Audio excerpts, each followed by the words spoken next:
Anime की starting में हमें एक लड़की के बारे में दिखाया जाता है जिसका नाम डियाब्लो होता है। रियल लाइफ में वो एक बहुत ही ज्यादा ऑकवर्ड और लोनली इंसान होता है जो कि अपनी जिंदगी का ज्यादा टाइम एक छोटे से कमरे में बंद होकर गेम्स खेलते हुए बिता देता है। उसकी रियल दुनिया बिल्कुल बोरिंग होती है, इसलिए वो अपनी खुशी सिर्फ गेम्स के अंदर ही ढूंढ पाता है। डियाब्लो एक पॉपुलर फैंटेसी गेम का हार्डकोर प्लेयर होता है। इस गेम के अंदर उसका कैरेक्टर भी डियाब्लो ही होता है जो कि एक ओवर पावर डीमन लॉर्ड होता है। गेम वर्ल्ड में वो इतना ज्यादा स्ट्रॉन्ग होता है कि वीक प्लेयर्स उसके सामने टिक भी नहीं पाते हैं। इसी वजह से काफी लोग उससे डरते भी हैं और उसका नाम पूरे गेम में फेमस हो चुका होता है। लेकिन एक रात अचानक से कुछ अजीब हो जाता है। डियाब्लो जैसे ही गेम खेल रहा होता है वैसे ही वो सीधा गेम के वर्ल्ड के अंदर टेलीपोर्ट हो जाता है। जब वो होश में आता है तो उसे पता चलता है कि अब अपने इन गेम कैरेक्टर के बॉडी के अंदर है। उसके सामने दो लड़कियां होती है जो कि इस बात पर लड़ रही होती है कि डियाब्लो को किसने समन किया। डियाब्लो कुछ बोलना चाहता है लेकिन रियल लाइफ में सालों तक किसी से बात ना करने की वजह से उसकी आवाज तक नहीं निकल पाती। वो अंदर से काफी नर्वस होता है पर बाहर से अपनी कमजोरी दिखाना नहीं चाहता, इसलिए वो डिसाइड करता है कि वो अपने डीमन लॉर्ड के रोल में ही एक्ट करेगा। वो दोनों लड़कियों को ठंडे और घमंडी आवाज में लड़ना बंद करने का ऑर्डर देता है। तभी अचानक उन दोनों की बॉडीज बिना उनके कंट्रोल के मूव करने लगती है। वो मजबूरी में एक दूसरे से हाथ मिला लेती है और उसी वक्त उनके गले में स्लेव कॉलर्स अपीयर हो जाते हैं। ये देखकर दोनों लड़कियां बहुत ही शॉक हो जाती है क्योंकि असल में उन्होंने डियाब्लो पर इंस्लेवमेंट रिचुअल यूज किया होता है। लेकिन डियाब्लो के पास एक स्पेशल डीमन लॉर्ड रिंग होती है जो हर तरह के मैजिक को रिफ्लेक्ट कर देती है। इसी वजह से रिचुअल उल्टा उन पर ही पड़ गया होता है। सिटी जाते वक्त लड़कियां सोच में पड़ जाती है कि ये सब कैसे हो गया। तब डियाब्लो उन्हें अपने रिंग के बारे में बताता है। ये सुनने के बाद एक लड़की गुस्से में कहती है कि वो किसी ट्राई हार्ड डीमन लॉर्ड की स्लेव नहीं बनना चाहती है, लेकिन दूसरी लड़की उसे समझाती है कि वो मिलकर इस रिचुअल को अंडू करने का तरीका ढूंढ लेंगे। थोड़ी देर के बाद वो लोग सिटी पहुंच जाते हैं और सीधा एक इन में जाकर रूम से ले लेते हैं। वहाँ पर भी दोनों लड़कियां डियाब्लो को लेकर बहस करने लगती है। सिचुएशन को ऑकवर्ड देखकर डियाब्लो एक अजीब सा सोल्यूशन सजेस्ट करता है जिससे कि वो दोनों चुप हो जाते हैं। रूम में पहुंचने के बाद जब सब कुछ शांत होने वाला होता है तभी अचानक दरवाजे पर नॉक होता है। बाहर एक औरत खड़ी होती है जिसका नाम कैस्टिलाइन होता है। डियाब्लो उसे पहचान लेता है क्योंकि गेम में वो एक बहुत ही इंपॉर्टेंट कैरेक्टर होती है जो मेज एसोसिएशन की हेड और इस शहर की गार्डियन भी होती है। कैस्टिलाइन बताती है कि वो सिर्फ रैम का हाल चाल लेने के लिए आई थी, लेकिन जब उसकी नजर लड़कियों के गले में स्लेव कॉलर पर पड़ती है तो वो बहुत ही क्यूरियस हो जाती है।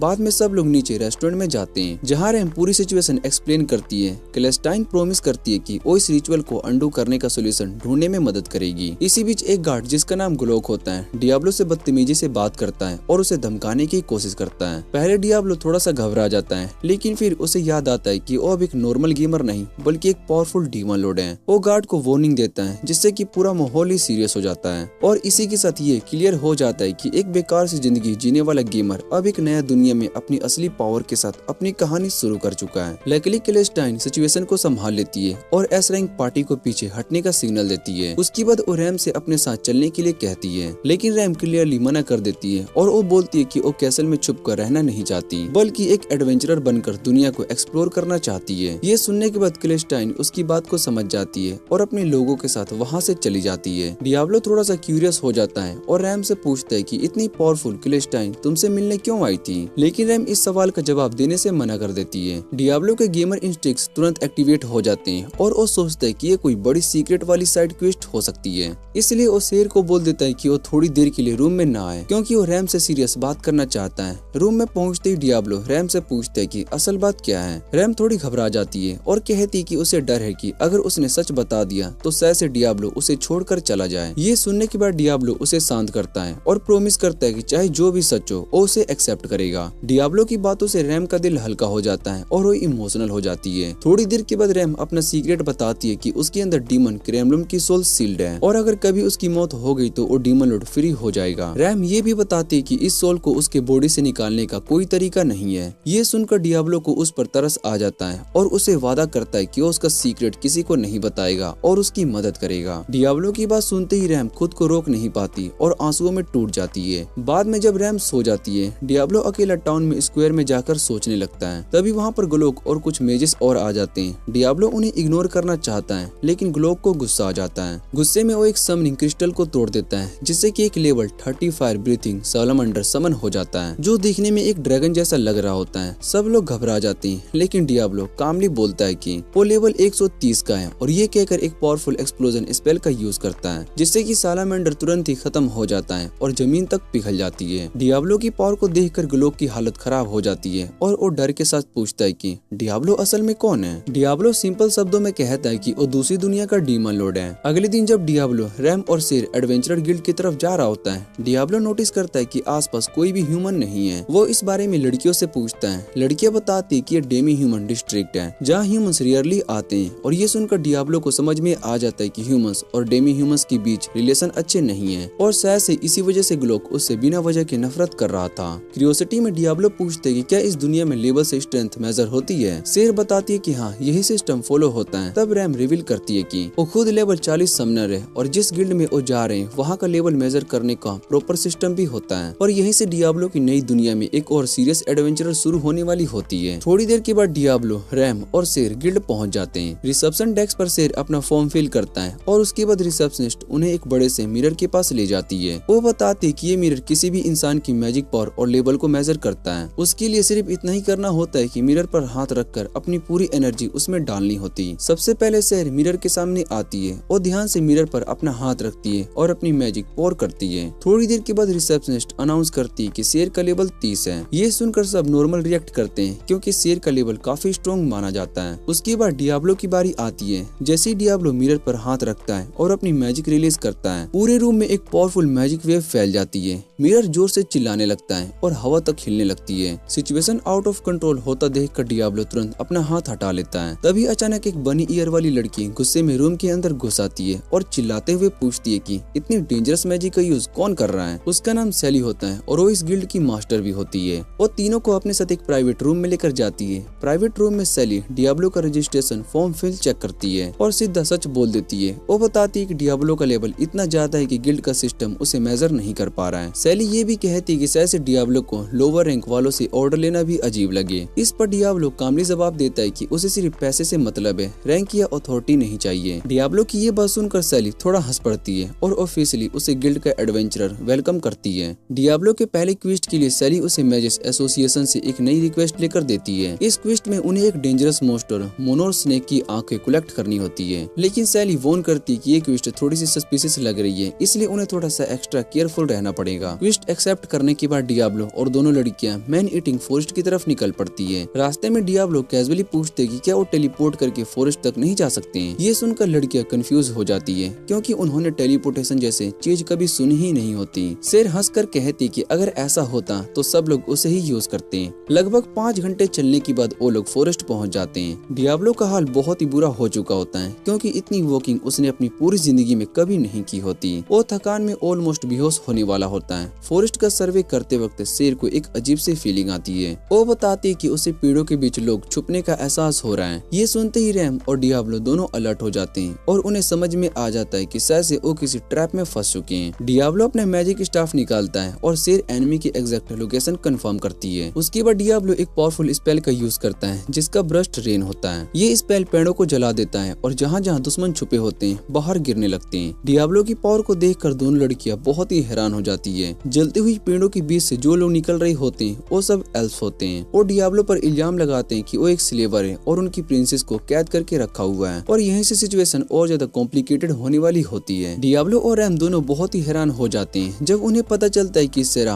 असल में एक प्रिंसेस है। सबसे ज्यादा शौक डियाब्लो को लगता है, क्योंकि गेम के अंदर वो रॉयल एल्फ फैमिली के बारे में जानता था, लेकिन फिर भी वो सेरा को उनसे कनेक्ट नहीं कर पाया। उसके बाद डियाब्लो अपना ध्यान उन एल्फ पर लेकर आता है और उन्हें क्लियरली बताता है कि सेरा उनकी स्लेव नहीं है बल्कि उनकी लीडर है। लेकिन एल्फ का लीडर सल्चर इस बात को मानने से तैयार नहीं होता। वो सेरा के गले में लगी इंस्लेवमेंट कॉलर की तरफ इशारा करता है और कहता है कि डियाब्लो तुरंत उस कॉलर को उतारें। डियाब्लो कुछ बोलता है, उससे पहले सेरा खुद बोल पड़ती है। वो कहती है कि वो वापस अपने घर नहीं आना चाहती, क्योंकि वो अपने भाई के लिए सिर्फ एक बेबी मशीन बनकर नहीं रहना चाहती। सेलियर उसे समझाने की कोशिश करता है और कहता है कि घर लौटना ही होगा, लेकिन सेरा गुस्से में बोल पड़ती है कि उसकी इंटेलिजेंस का इंसल्ट मत करो और क्लियर कर देती है कि वो बिल्कुल भी वापस नहीं जाएगी। ये सुनने के बाद सेलियर धमकी देता है कि अगर वो खुद नहीं आएगी तो उसे जबरदस्ती लेकर आएंगे। तब डियाब्लो गुस्से में बोलता है कि अगर उन्हें लगता है कि उसके सामने वो ऐसा कर सकते हैं तो वो बिल्कुल पागल है, क्योंकि पहले वो उनकी बदतमीजी कर चुका है। एल्फ्स को पता नहीं होता है कि डियाब्लो असल में कितना पावरफुल है, इसलिए वो उस पर एरोस चला देते हैं, लेकिन उनके एरोस डियाब्लो को छू तक नहीं पाते हैं, क्योंकि उनकी क्वालिटी बहुत ही बेकार होती है। ये देखकर डियाब्लो उनसे पूछते हैं कि क्या वो मॉन्स्टर या डीमन से लड़ने के लिए भी यही वेपन यूज करते हैं। एल्फ्स बताते हैं कि वो ऐसी फाइट करते ही नहीं है। उनके जवाब से डियाब्लो समझ जाता है कि इस दुनिया दुनिया में लोग कितने वीक होते हैं, क्योंकि ना तो ये साइड क्वेस्ट करते हैं और ना ही ट्रेनिंग लेते हैं। तभी सेल्चर एक टेम्पेस्ट एरो निकालता है जो कि बहुत ही पावरफुल माना जाता है। डियाब्लो बिल्कुल भी नहीं डरता और उससे कहता है कि शूट करके दिखाओ। सेल्चर एरो को चला देता है, लेकिन वो एरो डियाब्लो पर तो लगना दूर पास भी नहीं आ पाता। इसके बाद डियाब्लो अपना स्टाफ निकालता है और पूरी जगह को बर्फ से जमाना शुरू कर देता है, जैसे एक मिनी आइस एज आ चुकी हो।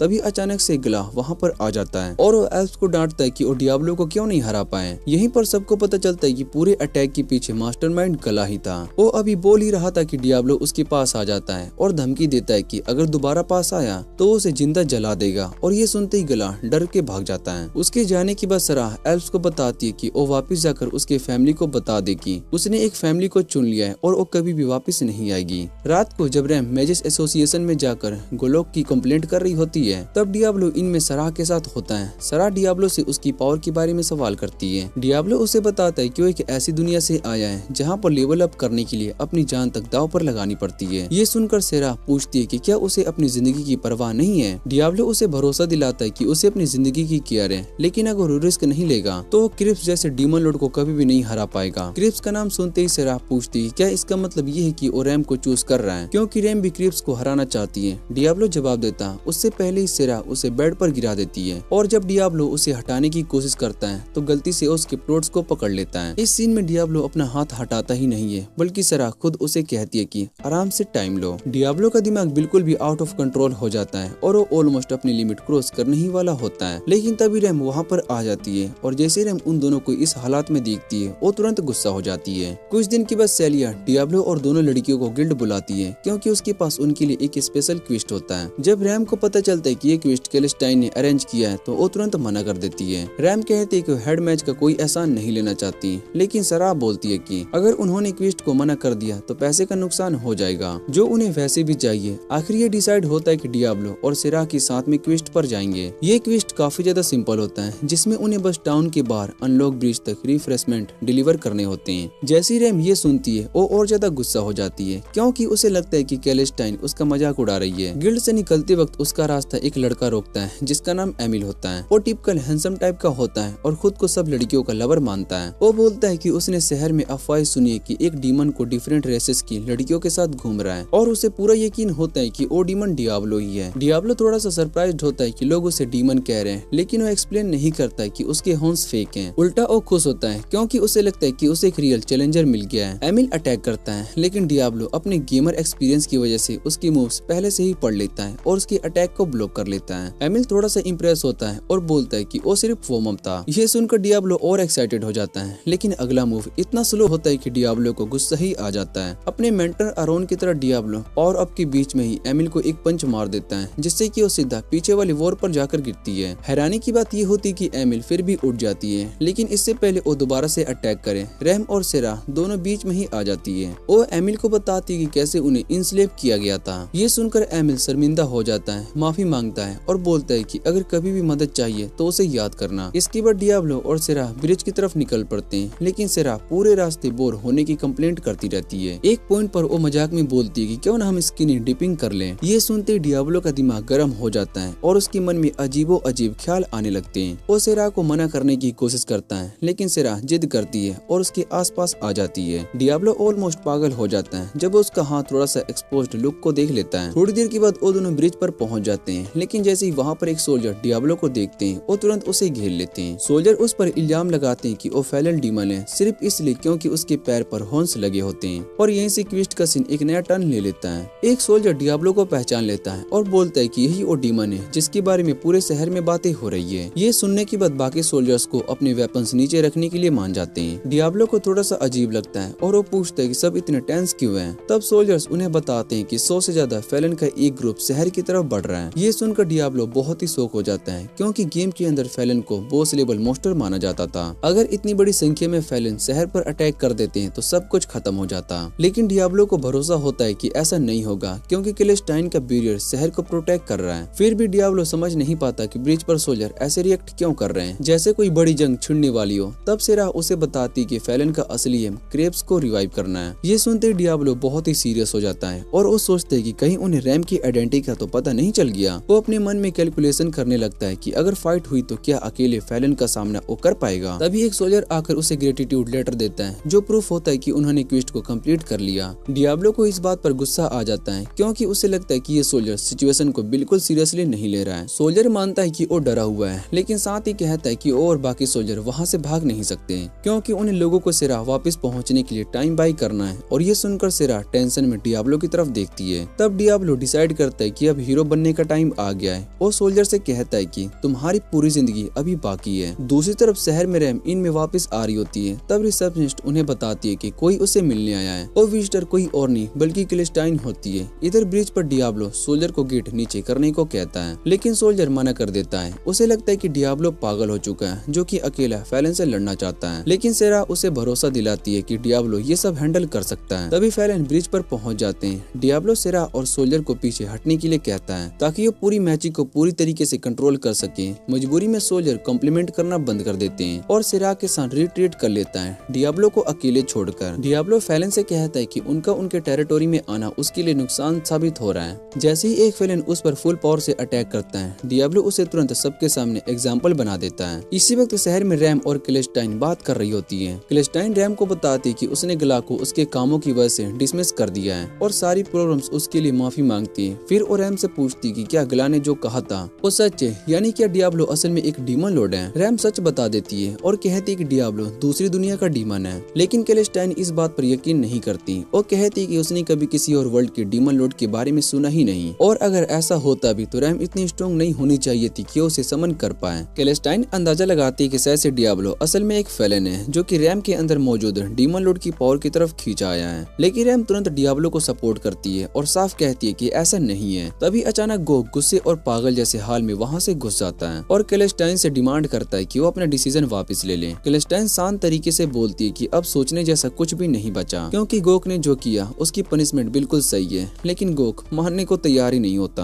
गुस्से में बोलते बोलते वो भी ये मान लेता है कि उसने उन मेजेस को नुकसान पहुंचाया था जो उसे याद दिला रहे थे कि उसे जॉब से निकाल दिया गया। इतना कहने के बाद वो एक अजीब सा डैगर निकाल लेता है। जैसे ही मेजेस को समझ में आता वो अपनी जान लेने वाला है और उसे शांत करने की कोशिश करते हैं, लेकिन गोग अब कंट्रोल से बाहर जा चुका होता है। जैसे डैगर पर बना क्रीपी आई खुल जाता है। रैम तुरंत एक स्नेक समन करती है ताकि गोग को रोक सके, लेकिन तब तक बहुत ही देर हो चुकी होती है। सबके सामने गोग की जगह एक फैलन अपीयर होता है जो कि अपना नाम ग्रेवर बताता है। वो कोल्ड स्माइल के साथ कहता है कि अब सबका अपने क्रिएटर से मिलने का टाइम आ गया है। दूसरी तरफ ब्रिज पर डियाब्लो फैलन को लगातार खत्म कर रहा होता है और उसका फैलन बॉडी काउंट 30 पहुंच चुका होता है। ये देखकर फैलन आर्मी की कमांडर एजडगार्ड को खुद आगे लेकर आती है और डियाब्लो को 1v1 फाइट के लिए चैलेंज करती है। डियाब्लो खुशी खुशी चैलेंज को एक्सेप्ट कर लेता है क्योंकि उसे लगता है कि अगर उसने एजडगार्ड को हरा दिया तो बाकी फैलन रिट्रीट कर जाएंगे। इधर टाउन में मैजेस क्लेस्टाइन को प्रोटेक्ट करने के लिए ग्रोवर पर अटैक करते हैं। जैसे ही रैम को मौका मिलता है और वो क्लेस्टाइन को इनसे बाहर लेकर जाती है, लेकिन ग्रोवर तुरंत उनका पीछा करता है और उन दोनों को एक बंद एली में कॉर्नर कर देता है। बचने के लिए रैम एक 3 हॉर्नेड बुल समन करती है ताकि वो रास्ता बना सके, लेकिन ग्रेवर की स्ट्रेंथ किसी गोरिल्ला जैसी होती है और वो सिर्फ एक पंच में उस बुल को गिरा देता है। जैसे ही ग्रेवर रैम पर अटैक करने वाला होता है, मैन ऊपर की छत से कूद कर नीचे आ जाता है और उस लिजार्ड जैसे मॉन्स्टर को पीछे हटने के लिए कहता है। उसी वक्त कुछ और एडवेंचरस भी वहाँ पर आ जाते हैं और ग्रेवर को घेर लेते हैं। वो साफ बोल देते हैं कि वो क्लेस्टाइन को कोई नुकसान नहीं पहुँचाने देंगे। ग्रेवर थोड़ा सा इंटरेस्टेड हो जाता है और उन्हें चैलेंज कर देता है। एमिल आगे बढ़ता है और ग्रोवर पर स्वॉर्ड से अटैक करता है, लेकिन ग्रोवर आराम से उस अटैक को रोक लेता है और अपनी मैजिक एनर्जी का एक ब्लास्ट एमिल को पीछे धकेल देता है। ग्रोवर घमंड के साथ बोलता है कि वो मेन फॉरेस्ट का सबसे बड़ा सोर्सरर है और एमिल को पूरी निराशा में धकेल देता है। एमिल बिना डरे दोबारा से अटैक करती है, लेकिन ग्रोवर एक हाथ से अटैक को ब्लॉक करता है और दूसरे हाथ से एक डार्क बुलेट स्पेल चला देता है। एमिल जमीन पर गिर जाता है और जब रैम और क्लेस्टाइन देखते हैं कि वो खून खांस रहा है तो वो ग्रेवर से रुकने की गुहार लगाते हैं, लेकिन एमिल एक प्राउड वॉरियर होता है इसलिए वो मना कर देता है। ये देखकर ग्रोवर उस पर भी अपनी डार्क बुलेट्स चला देता है। इसी बीच ब्रिज पर डियाब्लो और एडलगार्ड की फाइट और ज्यादा इंटेंस हो चुकी होती है और वो दोनों के बीच बैटल अपने पीक पर पहुंचने वाली होती है। ब्रिज पर डियाब्लो एडलगार्ड की स्ट्रेंथ को मान लेता है, लेकिन साथ ही उसे ये भी समझ में आता है कि उसकी लेवल की नहीं है और उसे फाइट को छोड़ देनी चाहिए। लेकिन एडलगार्ड पीछे हटने की वजह सैक्रिफाइस चार्ज नाम का एक स्पेल एक्टिवेट कर देता है, जिसे देखकर डियाब्लो तुरंत पहचान लेता है। वो समझ जाता है कि ये स्पेल यूजर के खुद ही हिट पॉइंट्स को कंज्यूम कर लेता है। डियाब्लो थोड़ा सा होपफुल हो जाता है और एडलगार्ड को बोलता है कि वो पूरी ताकत लगाकर दिखाओ। एडलगार्ड भी बिना सोचे समझे अपनी फुल पावर अटैक कर देती है। अटैक का इम्पैक्ट इतना ज्यादा होता है, लेकिन डियाब्लो बिल्कुल खड़ा रहता है। ये देखकर एडलगार्ड शॉक हो जाती है क्योंकि उसे पूरा यकीन था कि उसका अटैक लगते ही डियाब्लो खत्म हो जाएगा। तभी एक सोल्जर वहाँ पर पहुँचता है और बताता है कि टाउन के अंदर फैलन तबाही मचा रहा है और वो कैलेस्टाइन और रैम को मारने की कोशिश कर रहा है। ये सुनते ही डियाब्लो तुरंत टेंशन में आ जाता है, जबकि एजलगार्ड के चेहरे पर एक स्मग स्माइल आ जाती है क्योंकि उनका प्लान सक्सेसफुल हो रहा होता है। डियाब्लो समझ जाता है कि उन्हें प्लान के थ्रू फंसाया गया है और वहाँ पर मौजूद सब लोगों को बोलता है कि अगर पार्ली गेट्स देखना नहीं चाहते तो तुरंत कवर कर ले। उसके बाद डियाब्लो अपना स्टाफ एजलगार्ड्स और उसके सारे फैल्कन की तरफ पॉइंट करता है और स्पेल प्रिपेयर करते वक्त एजलगार्ड को आखिरी बार रिट्रीट करने का चांस देता है, लेकिन एजलगार्ड मना कर देती है और कहती है कि वो अपना मिशन पूरा करके डीमन लॉर्ड को रिवाइव करेगी और पूरी ह्यूमैनिटी को खत्म कर देगी। ये सुनकर डियाब्लो गुस्से में बोलता है कि वो बेवकूफ है क्योंकि असल में डीमन लॉर्ड वही है। अगली पल डियाब्लो के स्टाफ से एक छोटा सा लाइट का टुकड़ा नीचे गिरता है। जैसे ही वो ब्रिज को टच करता है एक भयानक एक्सप्लोजन हो जाता है। ब्लास्ट खत्म होते ही ब्रिज, फैलन और सब कुछ साफ हो जाता है। सिर्फ एक बड़ा सा क्रेटर बचता है जिसमें पानी भरने लगता है। हैरानी की बात ये होती है कि एजलगार्ड ब्लास्ट के इतने पास होने के बाद भी जिंदा बच जाती है, लेकिन डियाब्लो के लिए अब वो प्रायोरिटी नहीं क्योंकि उसे रैम को बचाने के लिए तुरंत टाउन वापस जाना होता है। इधर टाउन में ग्रेवर ने लगभग सारे एडवेंचरर्स को ही हरा दिया होता है, फिर भी किसी तरह एमिल अभी तक खड़ा होता है चाहे उसकी सारी आर्मर टूट ही क्यों न चुकी होती है। जैसे ही ग्रेवर एमिल को खत्म करने के लिए जा रहा होता है तभी डियाब्लो और सेरा वहाँ पर पहुँच जाते हैं। डियाब्लो एमिल को साइड में हटा देता है और कहता है कि अब वो ग्रेवर को दिखाएगा कि उसका रियल डैडी कौन है। उसके बाद डियाब्लो कैलेस्टाइन को हीलिंग पोशन देता है और बोलता है कि वो एमिल को पिला दे ताकि वो जिंदा रह सके। फिर डियाब्लो सीधा ग्रोवर की तरफ बढ़ता है, लेकिन ग्रोवर बिल्कुल भी नहीं डरता और बोलता है कि वो फिर भी कैलेस्टाइन को मार कर देंगे। डियाब्लो शांत आवाज में उसे बताता है कि उसकी सारी मेहनत बेकार है क्योंकि चाहे उसने बैरियर भी तोड़ दिया हो, एजलगार्ड और बाकी फैलन यहाँ तक कभी नहीं आने वाले। और यहीं से डियाब्लो और ग्रोवर के बीच में फाइनल कॉन्फ्रमेशन शुरू होने वाला होता है। ग्रोवर ने गुस्से में डियाब्लो से कहा होता है कि वो झूठ बोल रहा है, लेकिन डीमन लॉर्ड ने ठंडे आवाज में उसे क्वीन का याद दिलाया कि उसके साथी के पास भेजने का पूरा वादा करेगा। ये सुनते ही ग्रोवर और धधक जाता है और उसने अपनी डार्क ब्लड स्पेल से डियाब्लो पर अटैक कर दिया, लेकिन डियाब्लो की रिंग ने उस स्पेल को रिफ्लेक्ट करके वापस ग्रोवर पर ही चला दिया। ग्रोवर समझ भी नहीं पाया कि क्या हुआ और तभी डियाब्लो ने वही स्पेल दोबारा से यूज पर मार दिया। बचने के लिए ग्रोवर ने डार्क प्रेस नाम की एक ग्रेविटेशनल स्पेल का यूज किया, लेकिन जैसे पहले हुआ था ये स्पेल भी रिफ्लेक्ट हो गया और डियाब्लो ने अपनी पावर मिलाकर उनका इफेक्ट डबल कर दिया। अब ग्रेवर समझ चुका होता है कि वो पूरी तरीके से फंस चुका है। डर के मारे वो अपनी जान बख्श देने की भीख मांगने लगता है, लेकिन डियाब्लो एक भी बात को नहीं सुनता और उसे अंधेरे की एक अलग ही डायमेंशन में भेज देता है, मतलब कि सील कर देता है। जैसे ही ग्रोवर गायब हुआ डियाब्लो खुद लड़खड़ा गया क्योंकि उसके ज्यादातर मैजिक पॉइंट्स खत्म हो चुके थे। सेरा को इस बात का अंदाजा भी नहीं था कि डियाब्लो कितना थक चुका है, इसलिए वो तुरंत भागकर उसके गले लग गई और उसे बधाई देने लगी। रैम ने ज्यादा शांत तरीके से उसका हाथ पकड़कर उसे बचाने के लिए थैंक यू कहा। जब डियाब्लो ने देखा कि रैम की आंखों में आंसू है तो वो खुद रुक गया क्योंकि वो कुछ भी ऐसा नहीं करना चाहता था जिससे कि वो रो पड़े। आखिरकार उसने कहा कि उसने ये सब इसलिए किया है क्योंकि रैम उसकी स्लेव है और उसे बिल्कुल भी पसंद नहीं है कि कोई उसकी चीज को छुए। उसकी हैरानी की बात यह है कि रैम ये बात सुनकर बहुत ही खुश हो गया कि वो उसकी है। डियाब्लो सोचने लगा कि शायद से इस लड़के के दिमाग में थोड़ा सा लालच है। तभी सेरा ने पूछ लिया कि क्या वो कभी उसकी है। डियाब्लो जवाब देने ही वाला था, लेकिन उस वक्त सेरा उसके बिल्कुल पास आ गई। अगली पल डियाब्लो का बैलेंस बिगड़ गया और वो सीधा आगे की तरफ गिर पड़ा। उस जोर के झटके से उल्टा उछल गया। रैम ने उसे पकड़ने की कोशिश की, लेकिन वो इतनी सख्त थी कि डियाब्लो के सिर को कोई भी क्यूजन नहीं मिला और वो तुरंत बेहोश हो गया। 3 दिन के बाद बारिश के दिन जो लोग अटैक में मारे गए थे उन सब का अंतिम संस्कार किया गया और शहर को दोबारा बनाने का काम शुरू किया गया। कुछ दिन के बाद जब डियाब्लो बेड पर आराम कर रहा था तब अचानक सेरा ने एक बहुत ही ज्यादा बोल्ड आउटफिट पहनकर उस पर कूद पड़ी। डियाब्लो उसे देखकर घूरता रह गया। तभी रैम गुस्से में अपने कमरे का दरवाजा खोलकर आई और सेरा से पूछती कि वो ऐसे कपड़े पहनकर क्यों घूम रही है जैसे सड़क पर काम करती हो। सेरा ने सीधा सा जवाब दिया कि उसे गर्मी लग रही है। ये सुनते ही रैम ने गुस्से में एल्फ को डियाब्लो से दूर किक कर दिया और वार्निंग दी कि अगर ज्यादा पास आई तो उसकी टेम्परेचर और बढ़ जाएगी। सेरा अपनी सीधी सोच की वजह से बात को समझ नहीं पाई और फिर से डियाब्लो से चिपक गई जैसे रैम और कंप्लेन करने लगी। जब रैम ने देखा कि सेरा पीछा नहीं छोड़ने वाली है तो उसने डियाब्लो का दूसरा हाथ पकड़ लिया। भले ही उससे डियाब्लो को कोई कंफर्ट नहीं मिल रहा था, लेकिन दोनों वहीं पर रुक गए। तभी अचानक सिलाई भी कमरे में आ गई और उसे देखते ही रैम ऐसे पीछे हट गई जैसे जल गई हो, जबकि सेरा वहीं पर रह गई बिल्कुल डियाब्लो के पास।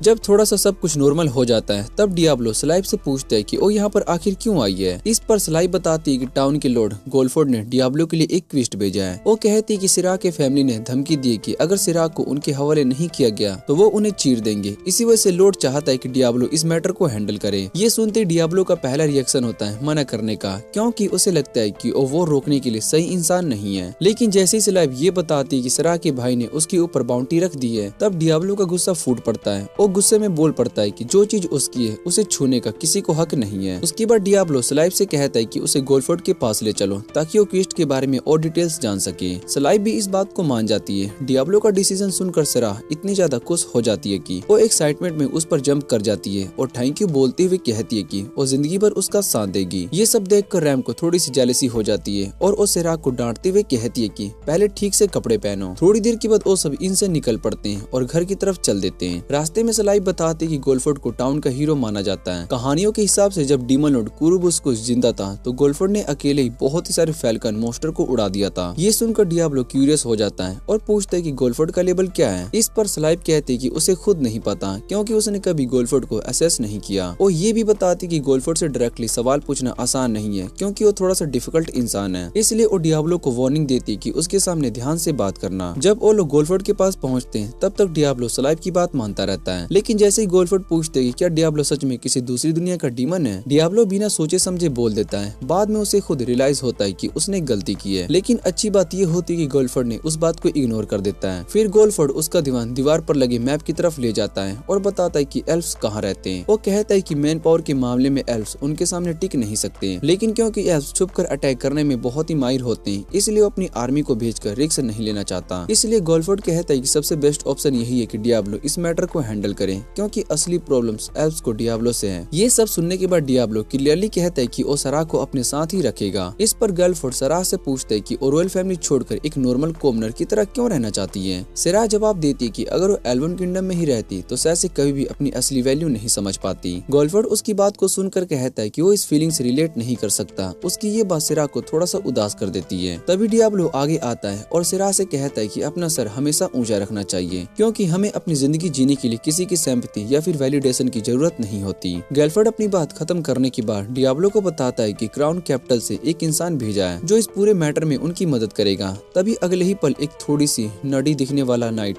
रूम में एंट्री करता है जो कि अपना नाम एलिसिया बताती है। थोड़ा नॉर्मल बातचीत के बाद एलिसिया अचानक से रैम से पूछ लेती है कि क्या उसे किसी बात का टेंशन है। ये सुनकर रैम शॉक हो जाती है, लेकिन फिर वो पूछती है कि एलिसिया ने ऐसा क्यों सोचा। इस पर एलिसिया तुरंत अपोलाइज करती है और बताती है कि उसने सिर्फ अंदाजा लगाया था क्योंकि इतनी टैलेंटेड समनर होने के बावजूद रैम किसी के लिए काम नहीं कर रही थी। वो रैम से पूछती कि अगर कोई प्रॉब्लम हो जिसमें वो मदद कर सकती तो बिना झिझक उसे बता देना। रैम उसका थैंक यू करती है और उसके बाद एलिसिया सलाइव को पैसे से भरा बैग दे देती है। वो एक्सप्लेन करती है कि ये किंग की तरफ से है और उन सब एडवेंचरर के लिए जो कि फेलन अटैक्स में मारे गए थे। फिर एलिसिया सराह का हाथ पकड़ती है और उसे एश्योर करती है कि उसकी इंडिपेंडेंट डिसीजन को फुली सपोर्ट करती है। सराह ये सुनकर खुशी खुशी उसका शुक्रिया अदा करती है। ये सब देखकर डियाब्लो अपने मन में सोचता है कि एलिसिया थोड़ी सी अजीब है और वो असल में थोड़ा सा जेलस भी होता है क्योंकि एलिसिया इतनी आसानी से लड़कियों की फ्रेंड बन गई। लेकिन जैसे ही एलिसिया डियाब्लो की तरफ देखती है डियाब्लो अंदर ही अंदर घबरा जाता है। वो नहीं चाहता था कि एलिसिया को पता चले कि वो अंदर से कितना ऑकवर्ड है, इसलिए वो अपने डीमन लॉर्ड मोड को ऑन कर देता है। वो गुस्से वाले टोन में एलिसिया को वार्निंग देता है कि अगर अपनी जान प्यारी है तो अपनी लिमिट में रहो। सरप्राइजिंगली एलिसिया उसकी बात से बिल्कुल भी नहीं डरती।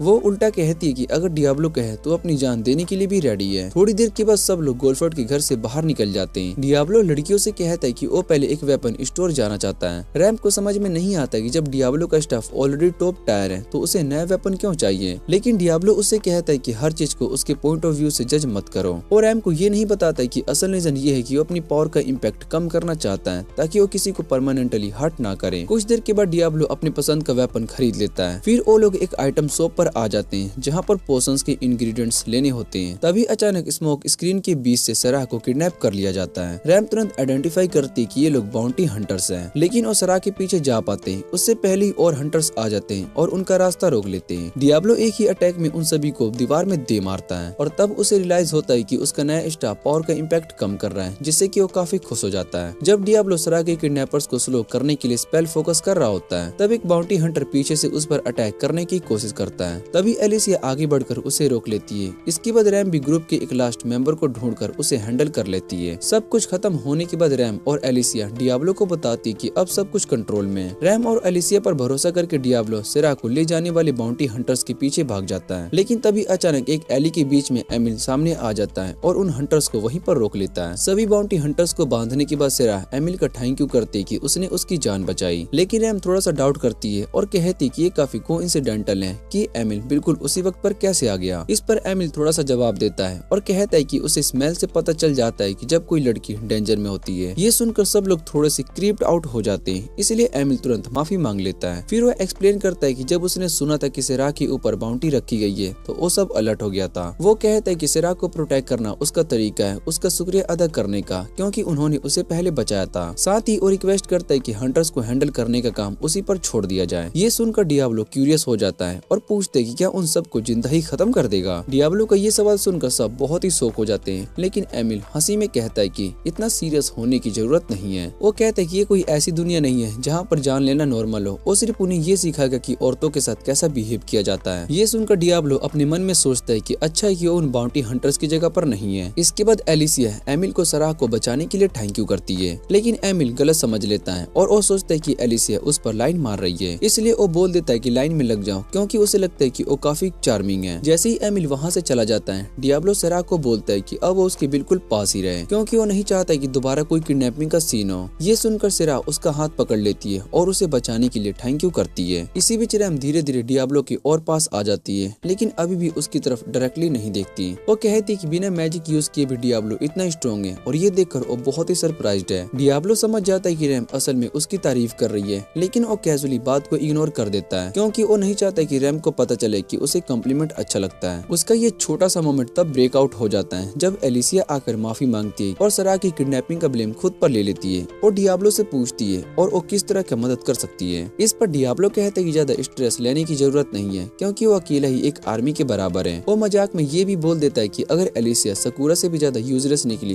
तब भी उसे कोई प्रॉब्लम नहीं होगी। फिर भी एलिसिया सीरियसली प्रॉमिस करती है कि वो अपनी पूरी ताकत लगा देगी ताकि डियाब्लो का क्वेस्ट कंप्लीट हो सके। बाद में जब वो सब वापस इन में जाते हैं तब उनसे मिलने के लिए कैलेस्टाइन आती है। वो बताती है कि उसे स्लेव कूलर के बारे में कुछ इंपॉर्टेंट इन्फॉर्मेशन मिली है। कैलेस्टाइन कहती है कि रिसेंटली टाउन में कुछ स्लेव ट्रेडर्स आए हैं और शायद वो कूलर्स रिमूव करने में मदद कर सकते हैं, इसलिए वो सजेस्ट करती है कि उनसे मिलना चाहिए। उसके बाद सब लोग स्लेव मार्केट जाने का डिसीजन लेते हैं। रास्ते में डियाब्लो सोचता है कि शायद से स्लेव वैसे ही होंगे जैसे कि उसने अपने फेवरेट गनर चैनल पर देखे थे, लेकिन जैसे ही वो स्लेव मार्केट के अंदर जाता है वो देखकर बहुत ही हैरान हो जाता है, क्योंकि ये जगह उसकी इमेजिनेशन से बिल्कुल अलग होती है और वहाँ कोई भी 50 शेड्स ऑफ ग्रे जैसा डार्क सीन नहीं होता। जैसे डियाब्लो स्लेव कूलर पर ध्यान देता है तभी मेडियोस वहाँ पर आ जाती है, जो स्लेव मार्केट की ओनर होती है और वो साथ ही वाटरमेलन एम्बेसडर भी होती है। जैसे ही उसकी नजर रैम और सेरा के कॉलर पर पड़ती है वो गलत समझ लेती है और सोचती है कि डियाब्लो उन्हें बचाने के लिए आया है। मेडियोस डियाब्लो से कहते कि वो उसे उनके बदले अच्छा डील देगी। ये सुनते डियाब्लो काफी गुस्सा हो जाता है। अपनी गलती समझकर मेडियोस तुरंत माफी मांग लेती है, लेकिन उसके बाद उसकी नजर डियाब्लो के मैजिक फ्लो पर पड़ती है और वो बहुत ही हैरानी से कहती है कि वो काफी पावरफुल है। तभी सेरा एक्साइटमेंट में बोल पड़ती है कि वो भी डियाब्लो का मैजिक फ्लो देख सकती है। ये सुनकर उसके सारे दोस्त बहुत ही शौक हो जाते हैं और पूछते हैं कि उसे ये कैसे दिखता है। इस पर सेरा बस इतना कहता है कि तुम लोगों ने कभी पूछा ही नहीं। उसके बाद सब लोग मेडियोस के साथ एक प्राइवेट रूम में आ जाते हैं। वहाँ मेडियोस कैलेस्टाइन का दिया हुआ लेटर पढ़ती है और वो समझ जाती है कि वो लोग यहाँ किस काम से आए हैं। वो कहती है कि उनकी मदद करेगी, लेकिन तभी मेडियोस का ध्यान रैम पर जाता है और वो बताती है कि रैम के अंदर काफी स्ट्रॉन्ग मैजिक फ्लो हो रही है और ये सुनते ही रैम बहुत ही अलर्ट हो जाता है। तब मेडियोस अचानक से एक सवाल सा पूछ लेती है और कहती है कि किसी डीमन ने रैम को प्रेग्नेंट कर दिया। ये सुनकर एलिसिया और सराह दोनों बिल्कुल ही शॉक हो जाते हैं और रैम से पूछने लगते हैं कि क्या ये सच है। रैम तुरंत मना कर देती है और कहती है कि ऐसा कुछ भी नहीं है, लेकिन फिर भी सराह को पूरा यकीन नहीं होता। सराह को याद आता है कि उस रात रैम और डियाब्लो काफी देर तक अकेले थे जब डियाब्लो उसे सपोज्डली टॉर्चर कर रहा था, और ये सुनकर रैम और ज्यादा शॉक हो जाती है और कहती है कि डियाब्लो ने कभी भी उसकी पर्सनल बाउंड्री क्रॉस नहीं की। मेडियोस क्यूरियोसिटी से पूछती है कि आखिर रैम के अंदर फैलन जैसे पावर्स का फील कैसे हो रहा है। तब डियाब्लो बीच में बोल पड़ता है। वो गुस्से में मेडियोस से कहता है कि ज्यादा पर्सनल सवाल पूछना बंद करें और जो काम के लिए आए हैं वो दे दे। मेडियोस कहती कि इस काम के लिए रूम में कम लोग होने चाहिए। ये सुनकर एलिसिया खुद कहती है कि वो बाहर चली जाएगी।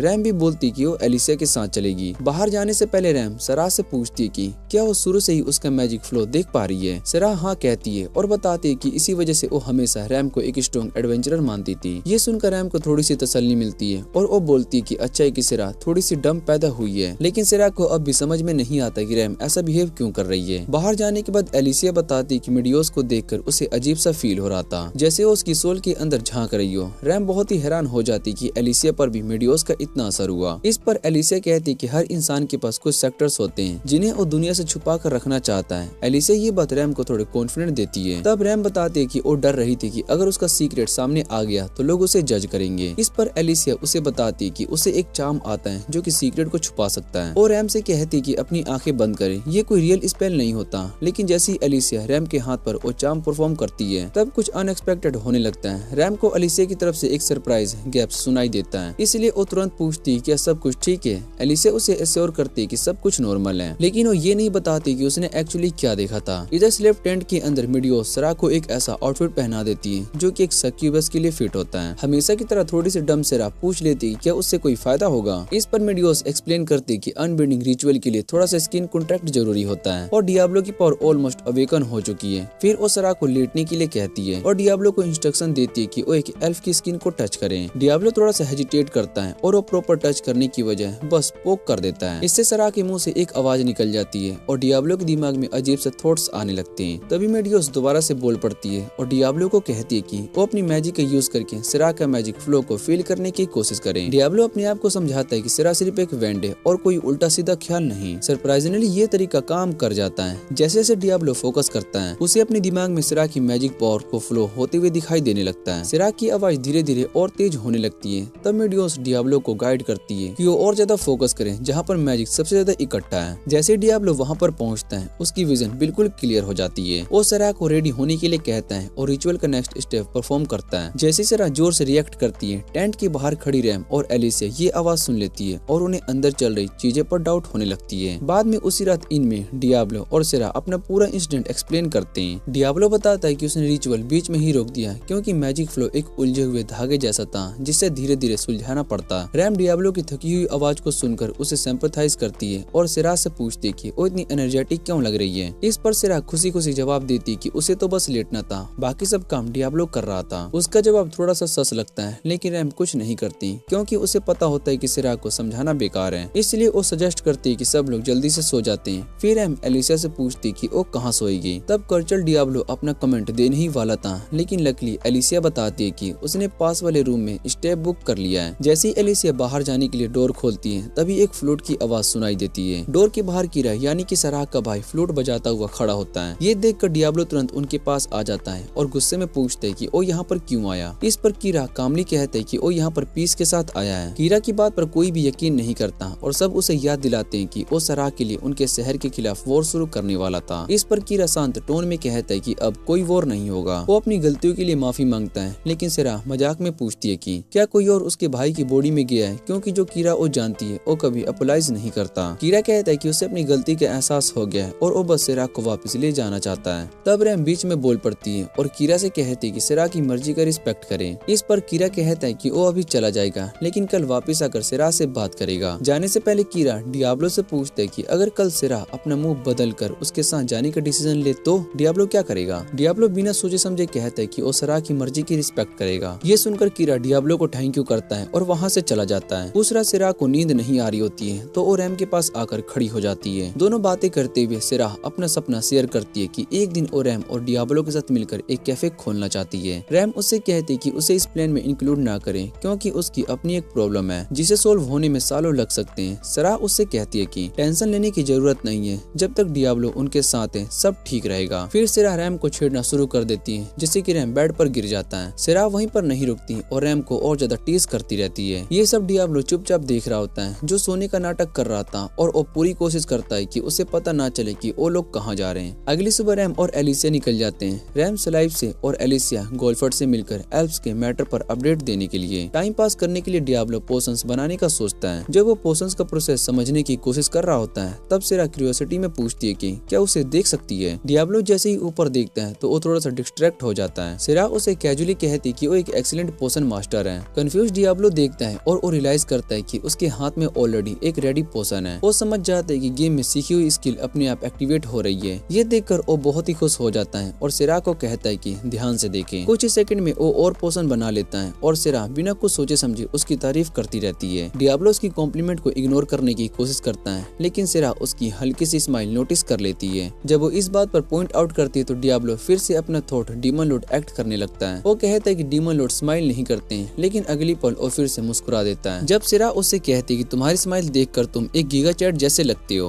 तब डियाब्लो को तुरंत याद आ जाता है कि वो फिर से वही कर गया। उसे खुद पर थोड़ी सी शर्म आती है और वो क्रिंज फील करता है, लेकिन फिर भी उस फीलिंग को एंजॉय कर लेता है। बिना ज्यादा सोचे समझे वो सिरा से कह देता है कि काश सब कुछ ऐसे ही हमेशा के लिए बना रहे। जैसे ये वर्ड्स उसके मुंह से निकलते हैं, डियाब्लो को रियलाइज होता है कि वो सिम से ज्यादा ओवर इमोशनल इडियट बन चुका है और वो बस ये चाहता है कि जमीन खुल जाए और वो उसमें समा जाए। वो खुद को ही डांट रहा होता है, तभी सिरा कुछ कहने वाली होती है, लेकिन उसे बोलने का मौका ही नहीं मिलता। अचानक रूम के अंदर कीरा की फ्लूट की आवाज गूंजने लगती है। जैसे ये साउंड आता है, सिरा की आंखों की रोशनी धीमी पड़ जाती है, लेकिन डियाब्लो इस चीज को नोटिस नहीं करता। वो खिड़की के पास जाकर देखता है और कंफर्म करता है कि बाहर सच में कीरा ही खड़ा है। जब डियाब्लो वापस मुड़ता है तो वो देखता है कि सिरा दरवाजे के पास ही खड़ी है और वो उसे बताती है कि उसने कीरा के साथ जाने का फैसला कर लिया है। ये सुनकर डियाब्लो बहुत ही शौक हो जाता है और उसे रोकने की कोशिश करता है, लेकिन सिरा उसकी एक भी बात को नहीं सुनती और सीधा इनसे बाहर निकल जाती है कीरा से मिलने के लिए। एल प्रिंस कीरा खुशी खुशी अपनी बहन का स्वागत करता है और डियाब्लो को याद दिलाता है कि उसने सिरा के फैशन का रिस्पेक्ट करने की प्रॉमिस किया था। डियाब्लो बस चुपचाप उन दोनों को देखता रह जाता है। गाड़ी के चले जाने के बाद भी वो वहीं पर खड़ा रहता है, बिल्कुल एक ऐसे पपी की तरह जैसे किसी ने उसे लात मार दी हो। कुछ देर के बाद रैम और एलिसिया वापस आ जाती है। जब डियाब्लो उन्हें बताते हैं कि क्या हुआ तो दोनों बहुत ही हैरान हो जाती है, लेकिन सबसे ज्यादा शॉकिंग बात ये होती है कि डियाब्लो कहता है कि वो इसके बारे में कुछ भी नहीं करेगा। कुछ घंटे के बाद रैम डियाब्लो से बात करने के लिए जाती है, जो कि खुद को रूम के अंदर बंद करके बैठा होता है। वो देखना चाहता है कि उसने सिरा को बचाने का फैसला बदला या नहीं। जब डियाब्लो कोई जवाब नहीं देता तो रैम उससे कहती है कि उसे पूरा यकीन है कि सिरा का अचानक डिसीजन कीरा की किसी चाल की वजह से है। हैरानी की बात यह होती है कि डियाब्लो ये सब पहले से जानता था, लेकिन उसके पास कोई प्रूफ नहीं था। इसी वजह से वो पहले ही गिव अप कर चुका था। ये सिचुएशन उसे उसकी पास्ट की याद दिला देती है, जब उसके अपने दोस्तों ने उसे धोखा दिया था। दिल के किसी कोने में वो जानता था कि सिरा ने उसे बिट्रेल किया है, लेकिन अपने पास्ट की दर्द की वजह से वो ये मानने को तैयार नहीं होता है कि कोई सिरा जैसी लड़की सच में उसकी परवाह कर सकती है। रैम समझ जाती है कि डीमन लॉर्ड कुछ करने वाला नहीं है, इसलिए वो उसे सीधा कह देती है कि तुम यहीं पर बैठे एक पैथेटिक विम्प बने रह सकते हो, जबकि मैं सिरा को बचाने के लिए जा रही हूँ। और ये सुनकर डियाब्लो गुस्से में आ जाता है और रैम पर चिल्लाता है, पूछता है कि तुम अपनी जान क्यों रिस्क में डाल रही हो उस लड़की के लिए जो कि तुम्हें छोड़कर चली गई। रैम सीधा जवाब देती है क्योंकि सिरा उसकी दोस्त है,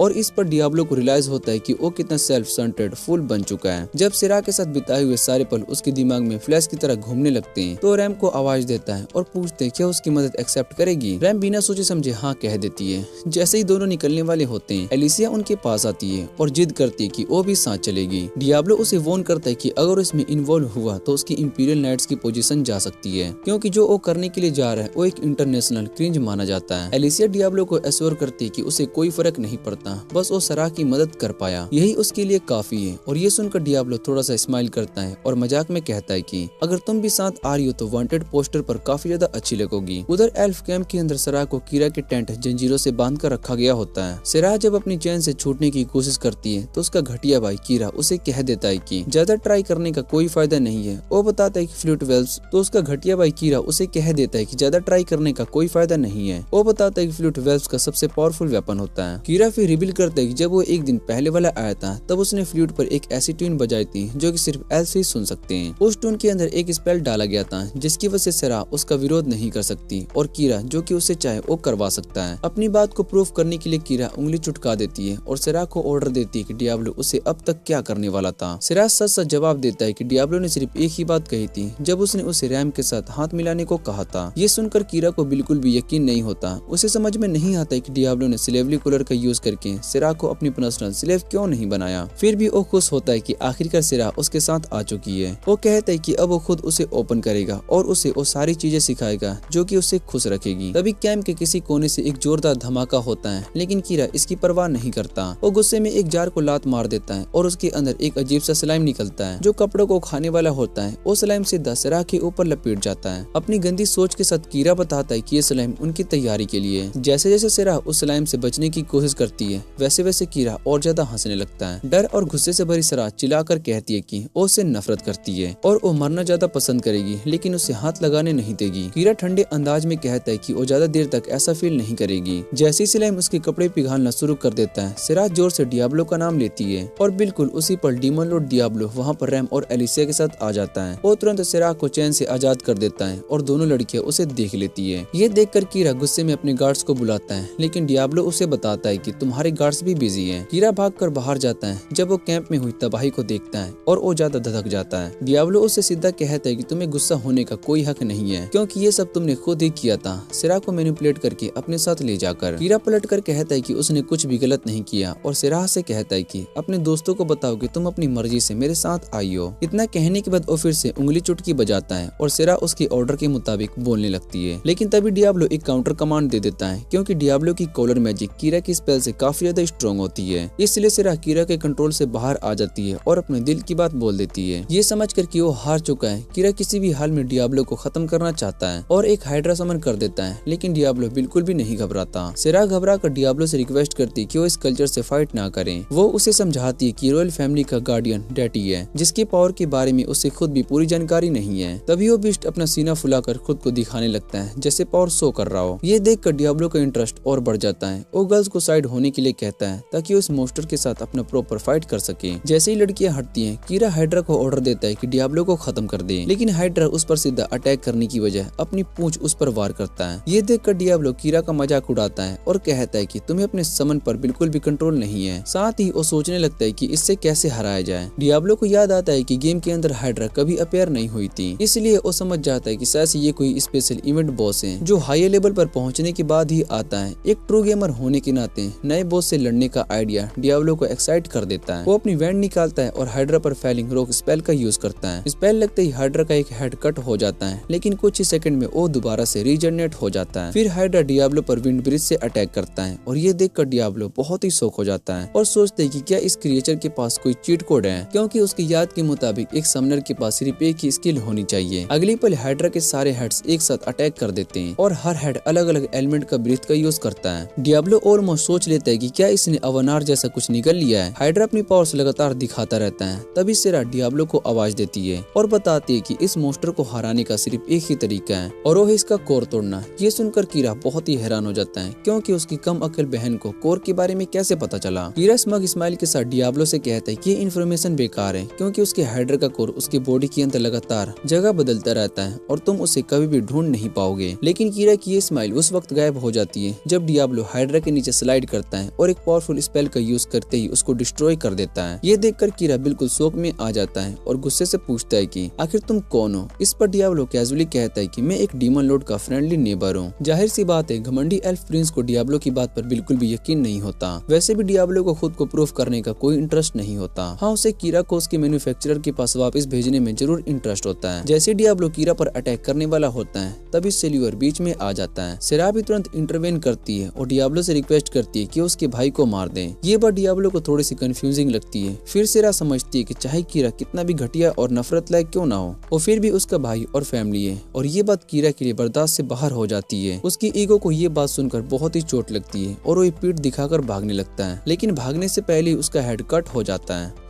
जैसे ही कीरा का बॉडी जमीन पर गिरता है, तभी गोल्डफोर्ड अपने सोल्जर के साथ अचानक से हवा में अपीयर हो जाता है। ये सीन वहाँ पर मौजूद सभी लोगों के लिए और ज्यादा शॉकिंग हो जाता है। सबसे पहले सेल्वर होश में आता है और कीरा का बदला लेने के लिए आगे बढ़ता है, लेकिन गोल्डफोर्ड उसे एक ही थप्पड़ में साइड कर देता है। फिर वो अपने ट्रोप्स को ऑर्डर देता है कि बाकी बचे हुए एल्फ्स को भी खत्म कर दो। जब वो साथ ये भी कहते हैं कि सरा को जिंदा पकड़ना है, तो डियाब्लो को बहुत ही गुस्सा आ जाता है। डियाब्लो सीधा गोल्डफोर्ड पर चिल्लाता है और उसे एक्यूज करता है कि उसने जानबूझकर पूरी सिचुएशन को मैनिपुलेट की ताकि उसके पास एल्फ किंगडम पर अटैक करने के लिए प्रॉपर रीजन हो। गोल्डफोर्ड इस बात को डिनाई नहीं करता, बल्कि वो डियाब्लो के चारों तरफ एक ऐसा बैरियर बना देता है जिससे कि वो बाहर नहीं निकल सकता, ताकि वो इस मसकरे में इंटरफेयर ना कर पाए। ये देखकर एलिसिया आगे आती है और गोल्डफोर्ड का सामना करती है, लेकिन गोल्डफोर्ड उसे शांत अंदाज में कहता है कि वो कुछ गलत नहीं कर रहा है और अगर चाहे तो वो जाकर किंग से कॉम्प्लीमेंट कर सकती है। एलिसिया उससे प्रोमिस करती है कि वो जरूर रिपोर्ट करेगी। इस पर गोल्डफोर्ड ठंडे लहजे में याद दिलाता है कि वो रैंक में एलिसिया से काफी ऊपर है और वो आसानी से किंग को अपनी साइड में कर सकता है। डरने की बजाय एलिसिया अपनी सोर्ड निकाल लेती है। तभी गोल्डफोर्ड क्लासिक एनिमी मूव करता है और एक ही झटके में एलिसिया की सोर्ड को आधा काट देता है। ये देखकर वहाँ पर खड़े सभी लोग शोक में आ जाते हैं। एलिसिया खुद भी विश्वास नहीं कर पाती है और घुटनों के बल गिर जाती है। डियाब्लो गोल्डफोर्ड की मैजिक फ्लो को ऑब्जर्व करता है और समझ जाता है कि ये आदमी लेवल 100 से भी ऊपर है। तभी डियाब्लो अपने आप से कहता है कि अगर उसे लड़कियों को प्रोटेक्ट करना है तो उसे किसी भी हाल में इस बैरियर से बाहर निकलना होगा। मीडियोस ने जो उसे सिखाया था उसे याद करते हुए डियाब्लो बैरियर की मैजिक सोर्स को ढूंढने पर फोकस करता है। जैसे ही उसे सोर्स मिलता है वो उसे डिस्ट्रॉय कर देता है और फिर से आजाद हो जाता है। ये देखकर गोल्डफोर्ड इम्प्रेस हो जाता है और अपने सोल्जर को पीछे हटने का ऑर्डर देता है। फिर वो खुद अपनी सोर्ड निकालकर डियाब्लो से फाइट करने के लिए आगे बढ़ता है, क्योंकि अब वो समझ चुका होता है कि डियाब्लो एक रियल थ्रेट है। डियाब्लो पहला अटैक करता है और एक एक्सप्लोजन स्पेल यूज करता है, लेकिन गोल्डफोर्ड काफी फास्ट होता है और ब्लास्ट से बच जाता है। उसके बाद वो सीधा डियाब्लो पर हेड ऑन हेड अटैक करता है, उसे बिल्कुल भी मौका नहीं देता और अपना डिफेंस या स्पेल एक्टिवेट कर देता है। जैसे डियाब्लो उसकी स्ट्रेंथ समझ लेता है वो चुपके से एक ट्रैप सेट करता है। गोल्डफोर्ड जैसे उस ट्रैप में फंसता है डियाब्लो उसे बुरी तरीके से बीट कर देता है। वो और भी ट्रैप को सेट करता है जिससे कि गोल्डफोर्ड खुद ही उसकी तारीफ कर देता है। फिर गोल्डफोर्ड और ज्यादा स्पीड के साथ दोबारा से अटैक करता है। डियाब्लो पहले से एक्सपेक्ट कर रहा था, क्योंकि ऐसे मूव वो गेम में कई बार देख चुका था। जैसे ही गोल्डफोर्ड एक और ट्रैप को ट्रिगर करता है डियाब्लो उसे आइस में फ्रीज कर देता है, बिल्कुल एक ह्यूमन पॉप्सिकल की तरह। लेकिन डियाब्लो अपनी जीत सेलिब्रेट कर ही रहा होता है कि गोल्डफोर्ड आइस के अंदर से निकल कर आता है और उसका सिर काटने की कोशिश करता है। डियाब्लो टाइम पर रिएक्ट करता है और लाइटिंग बोल्ट स्पेल से गोल्डफोर्ड पर अटैक कर देता है। हैरानी की बात यह होती है कि इतना पावरफुल अटैक होने के बाद भी गोल्डफोर्ड खड़ा रह जाता है और डियाब्लो से पूछते हैं कि क्या तुम मुझे फिनिश नहीं कर पाओगे। उस वक्त डियाब्लो अपने सारी मैजिक पॉइंट्स को यूज कर चुका होता है और उसे पता होता है कि अगर गोल्डफोर्ड ने एक बार और अटैक किया तो वो खुद मारा जाएगा। अपनी इज्जत बचाने के लिए डियाब्लो ठंडे अंदाज में कहता है कि वो गोल्डफोर्ड से बोर हो चुका है। वो बोलता है कि गोल्डफोर्ड उतना ज्यादा चैलेंजिंग नहीं निकला जितना कि उसने सोचा था, इसलिए उस पर एक एहसान करता है, उसकी जान बख्श देता है। लेकिन गोल्डफोर्ड फिर भी जिद करता है और डियाब्लो से कहता है कि मुझे फिनिश कर दो, वरना मैं किंग को रिपोर्ट भेजकर तुम्हारी इमेज खराब कर दूंगा। और ये सुनकर डियाब्लो थोड़ा सा टेंस हो जाता है। तभी एलिसिया बीच में बोलती है और कहती कि वो खुद एक रिपोर्ट लिखेगी और गोल्डफोर्ड के सारे गलत कामों को एक्सपोज करेगी। गोल्डफोर्ड को इस स्ट्रेस से कोई फर्क नहीं पड़ता। वो कहता है कि अगर वो मर भी जाए तो सबके लिए बेटर होगा। ये बात डियाब्लो को और ज्यादा गुस्सा दिला देती है। वो गोल्डफोर्ड को सीधा कहता है कि अगर तुम्हें मरने का इतना ही शौक है तो खुद जाकर मर जाओ। साथ ही वो ये भी वॉर्न करता है कि अगर तुमने दोबारा मेरी लड़कियों की तरफ देखा तो मैं तुम्हें फिर से कभी माफ नहीं करूंगा। डियाब्लो की डिटर्मिनेशन को देखकर गोल्डफोर्ड अपनी ट्रोप्स के साथ वहाँ से रिट्रीट कर लेता है। रैम डियाब्लो की तारीफ करती है और उसे इनक्रेडिबल बनाती है। फिर वो उससे हीलिंग पोशन मांगती है ताकि एल्फ्स का इलाज हो सके। डियाब्लो पोशन को दे देता है। उसके बाद रैम डियाब्लो से कहती है कि वो सिराह का ध्यान रखे। सिराह अपने भाई की बॉडी के पास खड़ी होती है। जैसे डियाब्लो उसके पास आता है सिराह रो पड़ती है। डियाब्लो उसे शांत करता है और उसे संभालता है। 3 दिन के बाद एलिसिया कैपिटल वापस लौट जाती है। किंग से मिलने के बाद उसकी मुलाकात एक पैलेडिन से होती है जिसका नाम सैडलर होता है। सैडलर साउथ साइड से एक मिशन कंप्लीट करके आया होता है। जब एलिसिया उससे पूछती है कि मिशन कैसा रहा तो सैडलर कहता है कि सारे विलेजर्स को सेल्वेशन मिल गया। एलिसिया समझ जाती है कि उसका ये ट्विस्ट तरीका ये कहने का है कि उसने सबको मार दिया। एलिसिया उससे पूछती है कि तुम लोगों से इतनी नफरत क्यों करते हो। सैडलर कहता है कि वो भगवान की बनाई हर चीज से प्यार करता है, लेकिन जो डीमन लॉर्ड को पूछते हैं उन्हें बर्दाश्त तक नहीं कर पाता। उसकी फेक रिंगटोनियस वाली बात सुनकर एलिसिया वहाँ से जाने लगती है। तभी सैडलर उससे पूछते हैं क्या वो फुलट्रीरा शहर वापस जाएगी। एलिसिया हाँ कह देती है। सैडलर बताता है कि वो भी फुलट्रा जा रहा है क्योंकि हेड प्रीस्ट ने प्रोफेसी की है कि वो भी डीमन लॉर्ड का पुनर्जन्म होने वाला है। उधर फुलट्रा में डियाब्लो लड़कियों के साथ जंगल में होता है जहाँ पर वो समनिंग प्रैक्टिस कर रही होती है। सिरा एक छोटी सी बर्ड को समन कर लेती है जिसका नाम टर्की शॉट होता है। रैम सिरा को बताती है कि ये कोई पावरफुल समन नहीं है, इसका सबसे यूजफुल पार्ट सिर्फ इसका स्पेशल एबिलिटी होता है सैंड रेड, जिसे समनर उस बर्ड की आंखों से देख सकता है। लेकिन इस एबिलिटी को यूज करने में बहुत ही ज्यादा मैजिक पावर लगती है, इसलिए इसे ज्यादा देर तक यूज करना ठीक नहीं होता। ये सब सुनने के बाद भी सिरा उस बर्ड के साथ कॉन्ट्रैक्ट बनाने पर जिद करती रहती है। रैम एक मैजिक स्टोन निकालती है। डियाब्लो पूछते है कि ये किस काम आता है। रैम बताती है कि कॉन्ट्रैक्ट फॉर्म को करने में हेल्प करता है और डियाब्लो को भी एक मैजिक स्टोन दे देती है अगर उसे भी जरूरत पड़े। फिर वो पीछे हट जाती है और सिरा को कॉन्ट्रैक्ट बनाते हुए देखने लगती है। कॉन्ट्रैक्ट को कंप्लीट होने के बाद डियाब्लो सेरेनाइट को टेस्ट करने का डिसाइड करता है। वो एक सिक्का उछालता है और सिरा से कहता है कि बर्ड को ऑर्डर दो इस कॉइन को ढूंढने के लिए। जैसे ही बर्ड हवा में उड़ता है सिरा उस नजारे को देखकर बहुत ही हैरान हो जाती है और अपने दोस्तों से कहती है कि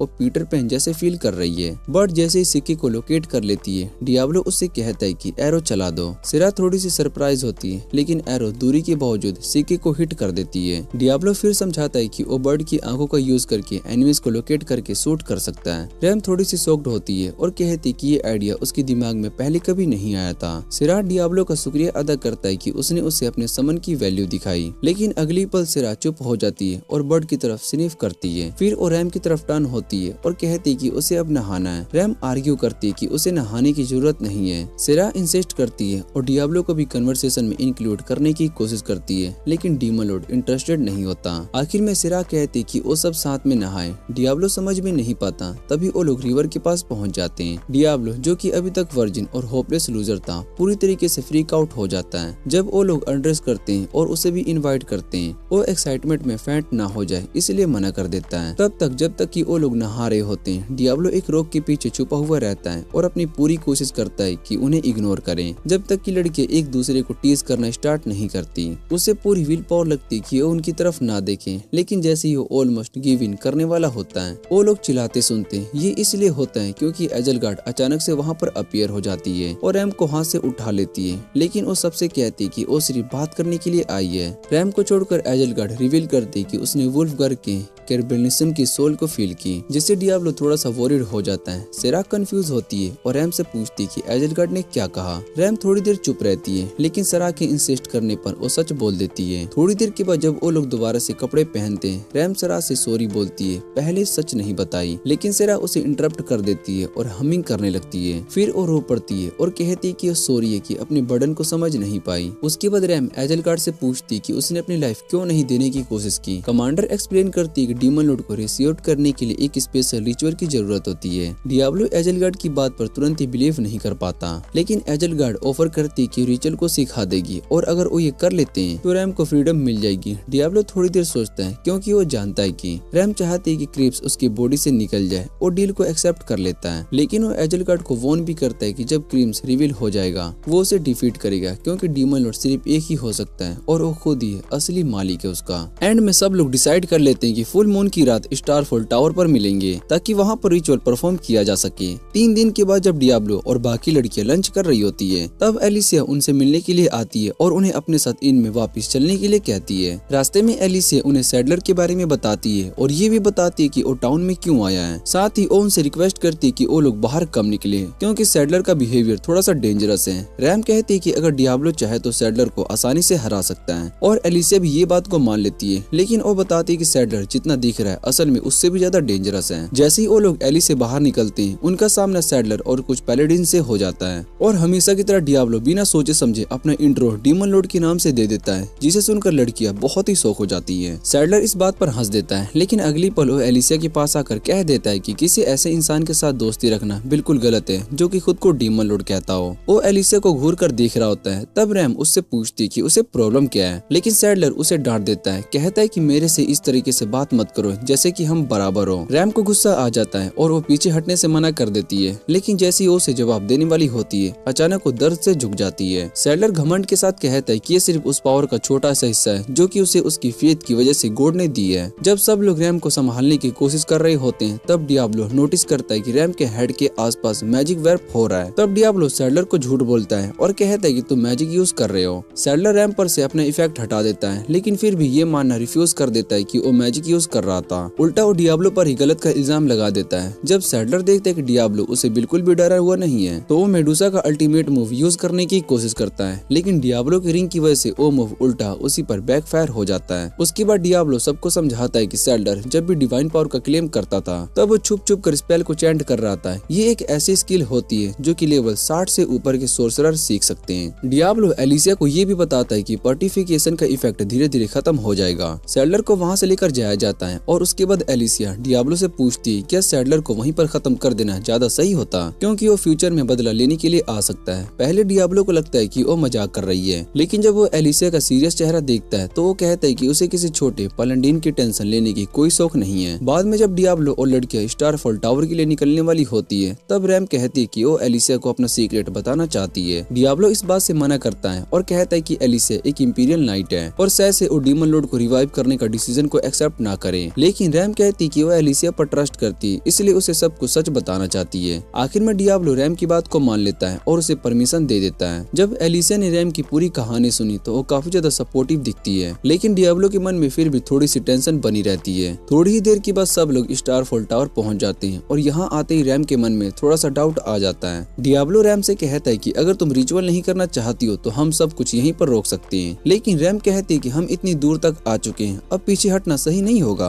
अपने डाउट्स को साइड में रखकर रैम एक स्टोन स्टेप पर आ जाती है, जिसके आसपास एजलगार्ड पहले से एक मैजिक सर्कल बनाकर रखी होती है। उसके बाद एजल गार्ड डियाब्लो को कहती है कि वो अपनी मैजिक रैम के बॉडी के अंदर डाले और उसे सीधा क्रेब्स की सोल तक पहुंचा दे। डियाब्लो पूरी कोशिश करता है और बहुत ही सारी मैजिक यूज करता है, लेकिन चाहे वो जितनी भी मैजिक को डाल लो वो क्रेब्स की सोल तक पहुंच ही नहीं पाता। तब एजल गार्ड एक और आइडिया देती है, लेकिन सब लोग उसे मना कर देते हैं क्योंकि उस तरीके से रैम की जान भी जा सकती थी। कुछ सेकंड सोचने के बाद एजल गार्ड को एक और सोल्यूशन याद आता है। वो रैम के एक हिडन रास्ते की तरफ इशारा करती है और कहती है कि अगर डियाब्लो उस रास्ते से अंदर जाए तो वो क्रेब्स तक पहुंच सकता है। डियाब्लो पहले तुरंत मना कर देता है क्योंकि वो मेंटली इस चीज के लिए रेडी नहीं होता, लेकिन रैम उससे रिक्वेस्ट करती है और कहती है कि वो अपने ऊपर पड़े इस बोझ से छुटकारा चाहती है। आखिरकार डियाब्लो मजबूरी में अपनी टेंशन को साइड में रखता है और रिचुअल को कंटिन्यू करता है। वो पूरी तरीके से फोकस करता है ताकि किसी भी तरह की क्रेब्स तक पहुंच सके। कुछ ही पलों के बाद जैसे डियाब्लो अपनी पूरी पावर का यूज करता है, मैजिक सर्कल एक्टिवेट हो जाता है। उसके तुरंत बाद एक डार्क और एक बहुत ही पावरफुल एनर्जी टावर के ऊपर हवा में घूमने लगती है। जैसे जैसे क्रेब्स मैटेरियलाइज होने लगता है, रैम डियाब्लो से रिक्वेस्ट करती है कि वो डीमन लॉर्ड को आजाद ना होने दे। डियाब्लो उससे प्रॉमिस करता है कि वो ऐसा नहीं होने देगा और कहता है कि होश में रहना ताकि वो सब अपनी आंखों से देख सके।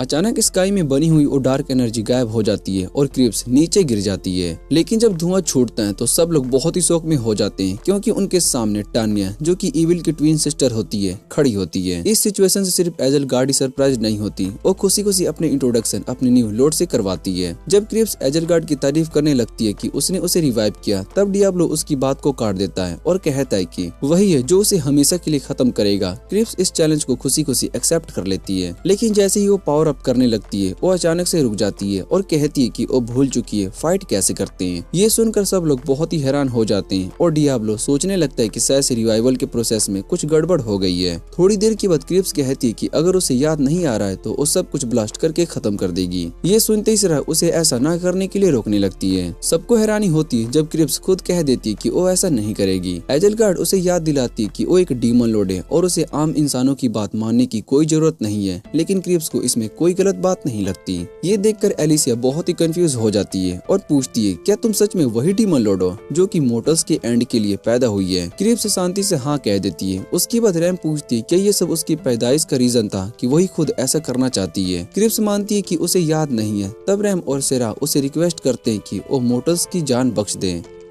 सबकी उम्मीद के खिलाफ क्रेब्स मान जाती है, लेकिन एलिसिया इस बात को एक्सेप्ट नहीं कर पाती। वो एजल गार्ड से पूछती है कि तुम अपने लॉर्ड की इस डिसीजन से ठीक हो, जिस पर एजल गार्ड कहती कि उसे अपने लॉर्ड के फैसले पर सवाल उठाने का कोई हक नहीं है। तभी क्रेब्स कहती है कि उसे भूख लगी है, तो सेरा उसे अपने लाए हुए बिस्किट्स को दे देती है। बिस्किट्स को खाने के बाद डीमन लॉर्ड अनाउंस करती है कि अब उसका नया मिशन दुनिया के सारे बिस्कुट्स खा जाना है और वो सेरा से और बिस्कुट्स मांगने लगती है। सेरा जब उसे समझाने की कोशिश करती है कि पहले सिटी पहुंचना होगा, तब डियाब्लो और एलिसिया बस क्रेब्स को देखते रह जाते हैं। दोनों के मन में अलग अलग थॉट्स चल रहे होते हैं। थोड़ी देर के बाद सब लोग टाउन निकल पड़ते हैं, लेकिन डियाब्लो जिद करता है कि वो रैम को अपनी गोद में ही उठाकर चलेगा। जब रैम उसे नीचे उतारने को कहती है, तब भी डियाब्लो मना कर देता है और कहता है कि तुम भी पूरी तरीके से स्ट्रॉन्ग नहीं हुई हो। डियाब्लो रैम से पूछते है कि क्या तुम्हें क्रेब्स का जिंदा रहना ठीक लगता है? जिस पर रैम कहती है कि जब तक किसी को नुकसान नहीं पहुंचाती तब तक उसे कोई प्रॉब्लम नहीं है। तभी वहाँ पर एक फेलन आ जाता है जो कि अपना नाम यूलेरस बताता है। एजल गार्ड डियाब्लो को बताती है कि यूलेरस लगभग पहले डीमन लॉर्ड जितना ही पुराना है। यूलेरस क्रेब्स से परमिशन मांगता है कि वो डियाब्लो और बाकी सभी को मारकर उसकी वापसी का जश्न मना सके, लेकिन क्रेब्स मना कर देती है। उसका ये जवाब यूलेरस को कंफ्यूज कर देता है, लेकिन फिर वो समझ जाती है कि शायद से रीबर्थ के टाइम कुछ गलत हो गया है। यूलेरस कहता है कि वो क्रेब्स को वापस भेज देगा। जब वो क्रेब्स पर अटैक करने के लिए जाता है, तब एजल गार्ड उसके सामने आ जाती है, लेकिन यूलेरस उसे आसानी से हरा देता है और कहता है कि तुम ये सोचकर गलती कर रही हो कि तुम मुझे हरा सकती हो। एजल गार्ड जवाब देती है कि अपने ही लॉर्ड के खिलाफ जाना गलत है, लेकिन यूलेरस अपना डिसीजन जस्टिफाई करता है। वो कहता है कि अगर इस वर्जन के क्रेब्स स्कल को खत्म नहीं किया गया तो असली डीमन लॉर्ड कभी भी रिवाइव नहीं हो पाएगा। जैसे ही वो एजल गार्ड को खत्म करने वाला होता है, तब वो डियाब्लो के अटैक को महसूस करता है। वो तुरंत एजल गार्ड को साइड में फेंक देता है और खुद अटैक से बच जाता है। डियाब्लो उसकी स्पीड की तारीफ करता है, जिस पर यूलेरस कहता है कि वो इतना वीक नहीं है कोई इमोर्टल को हरा सके। डियाब्लो थोड़ी हंसी के साथ कहता है कि तुम इमोर्टल नहीं हो, क्योंकि यहाँ असल में डीमन लॉर्ड मैं हूँ। डियाब्लो यूलेरस पर फ्लेयर ब्लास्ट से अटैक करता है, लेकिन यूलेरस उस अटैक से बच जाता है और सीधा डियाब्लो डियाब्लो की तरफ चार्ज कर देता है। इसलिए डियाब्लो एक ट्रैप को सेट कर देता है, पर एक बार फिर से यूएल एरिक्स जिंदा बच जाता है और क्रिस्टल लेंस से डियाब्लो पर अटैक करने की कोशिश करता है, लेकिन डियाब्लो अपनी रिफ्लेक्टिव मैजिक का यूज करके खुद को बचा लेता है। ये देखकर यूएल एरिक्स बहुत ही हैरान हो जाता है, क्योंकि उसे तुरंत समझ में आ जाता है कि डियाब्लो ने कौन सी मैजिक सीख ली है, और डियाब्लो से पूछते हैं कि तुमने ये एबिलिटी कहाँ से सीखी, क्योंकि ये ऐसी यूनिक पावर है जो कि सिर्फ demon Lord of the mind he use कर सकता है। डियाब्लो को ये बात अच्छे से पता होती है, क्योंकि उसने अपनी वीडियो गेम के दौरान demon Lord of the mind को हराकर ये रिंग हासिल की थी।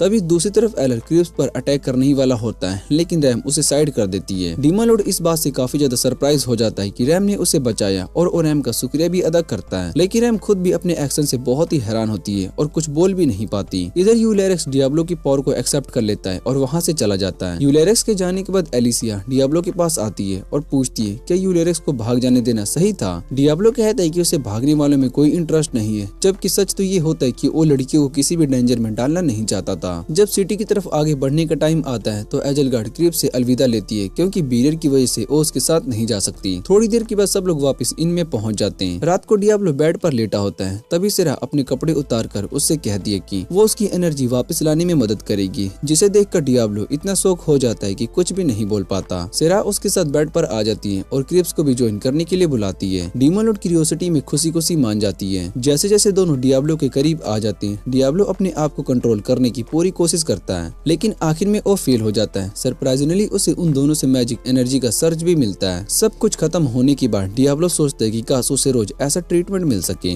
दूसरी तरफ एलिसिया अपने रूम में खुद से कहती है कि क्रिस को अपने डीमन लॉर्ड वाली ड्यूटी पूरी करनी ही होगी। उसी वक्त सिटी के एक चर्च में जो सैडलर पहले से स्टोन बन गया था अब ठीक हो चुका होता है। वो कसम खाता है कि डियाब्लो ने जो उसकी बेइज्जती की है उसका बदला लेगा। अगले दिन डियाब्लो लड़कियों को एक केव में ले जाता है, जहाँ पर वो चाय और बिस्किट्स एंजॉय करते हैं। कैलेस्टाइन से क्रिप्स के बारे में बात करता है। कैलेस्टाइन बताती है कि जीवित हुई डीमन लॉर्ड को बंद करने का कोई जरूरत नहीं है, क्योंकि इस हालत में वो किसी के लिए खतरा नहीं है, और डियाब्लो भी इस बात से एग्री कर लेता है। वापस इनकी तरफ जाते हुए सेरा डियाब्लो से कहती है कि वो खुश है कि कैलेस्टाइन ने क्रिप्स को उनके साथ रहने देने का फैसला किया। डियाब्लो कहता है कि कैलेस्टाइन से ज्यादा कोई भी नहीं समझ सकता कि बंद रहना कैसा होता है, क्योंकि वो खुद बैरियर की जिम्मेदारी की वजह से टाउन से बाहर नहीं जा सकती। तब सेरा रैम की ओपिनियन जानने के लिए उसकी तरफ देखती है, लेकिन ये देखकर बहुत ही हैरान हो जाती है कि रैम वहाँ पर होती ही नहीं। डियाब्लो और सेरा ये सोचकर ही शायद से कि सब लोग अलग अलग रास्ते होंगे वापस इनमें आ जाते हैं, लेकिन जब वो रूम के अंदर देखते हैं तो वहाँ पर कोई भी नहीं होता। ये देखकर वो थोड़े से घबरा जाते हैं। तब डियाब्लो कहता है कि वो बाहर जा रहा है, उन्हें ढूंढेगा, और सेरा से कहता है कि तुम यहीं पर रुक जाओ, क्या पता वो लोग खुद वापस आ जाए। दूसरी तरफ जो 3 लोग गायब थे वो सिटी के सुनसान से एली में होते हैं। वहाँ एलिसिया क्रिप्स से पूछती है क्या उसे पता है कि उसकी मेमोरीज क्यों चली गई। क्रिप्स इस सवाल से कंफ्यूज हो जाती है। तब एलिसिया उसे बताती है कि एक फैलन प्रीस्ट ने कहा था कि डीमन लॉर्ड को रिवाइव करने के लिए सिर्फ मैजिक ही काफी नहीं होती। वो कहती कि उन्हें कोई ऐसा तरीका ढूंढना होगा जिससे कि क्रिप्स अपनी मेमोरीज और पावर्स को दोनों को पा सके। ये सुनकर रैम थोड़ी सी टेंशन में आ जाती है और एलिसिया से पूछती है कि क्या तुम सच में चाहती हो कि डीमन लॉर्ड पूरी मोर्टल रेसेस को खत्म कर दे। एलिसिया बिना हिचकिचाए हाँ कह देती है, और ये सुनकर रैम बहुत ही शौक हो जाती है और कहती है कि तुम बिल्कुल अपनी तरह बिहेव नहीं कर रही हो। इस पर एलिसिया बोलती है कि ये उसका असली रूप है। तब क्रिप्स बीच में बोल पड़ती है और एलिसिया से कहती है कि तुम पागल हो जो ये सोच रही हो कि तुम इम्पोर्टेंट हो। लेकिन एलिसिया उसे एश्योर करती है कि वो बिल्कुल ठीक है। वो कहती है कि प्रॉब्लम्स क्रिप्स के साथ हैं, क्योंकि वो मोर्टल रेसेस को खत्म करना नहीं चाहती।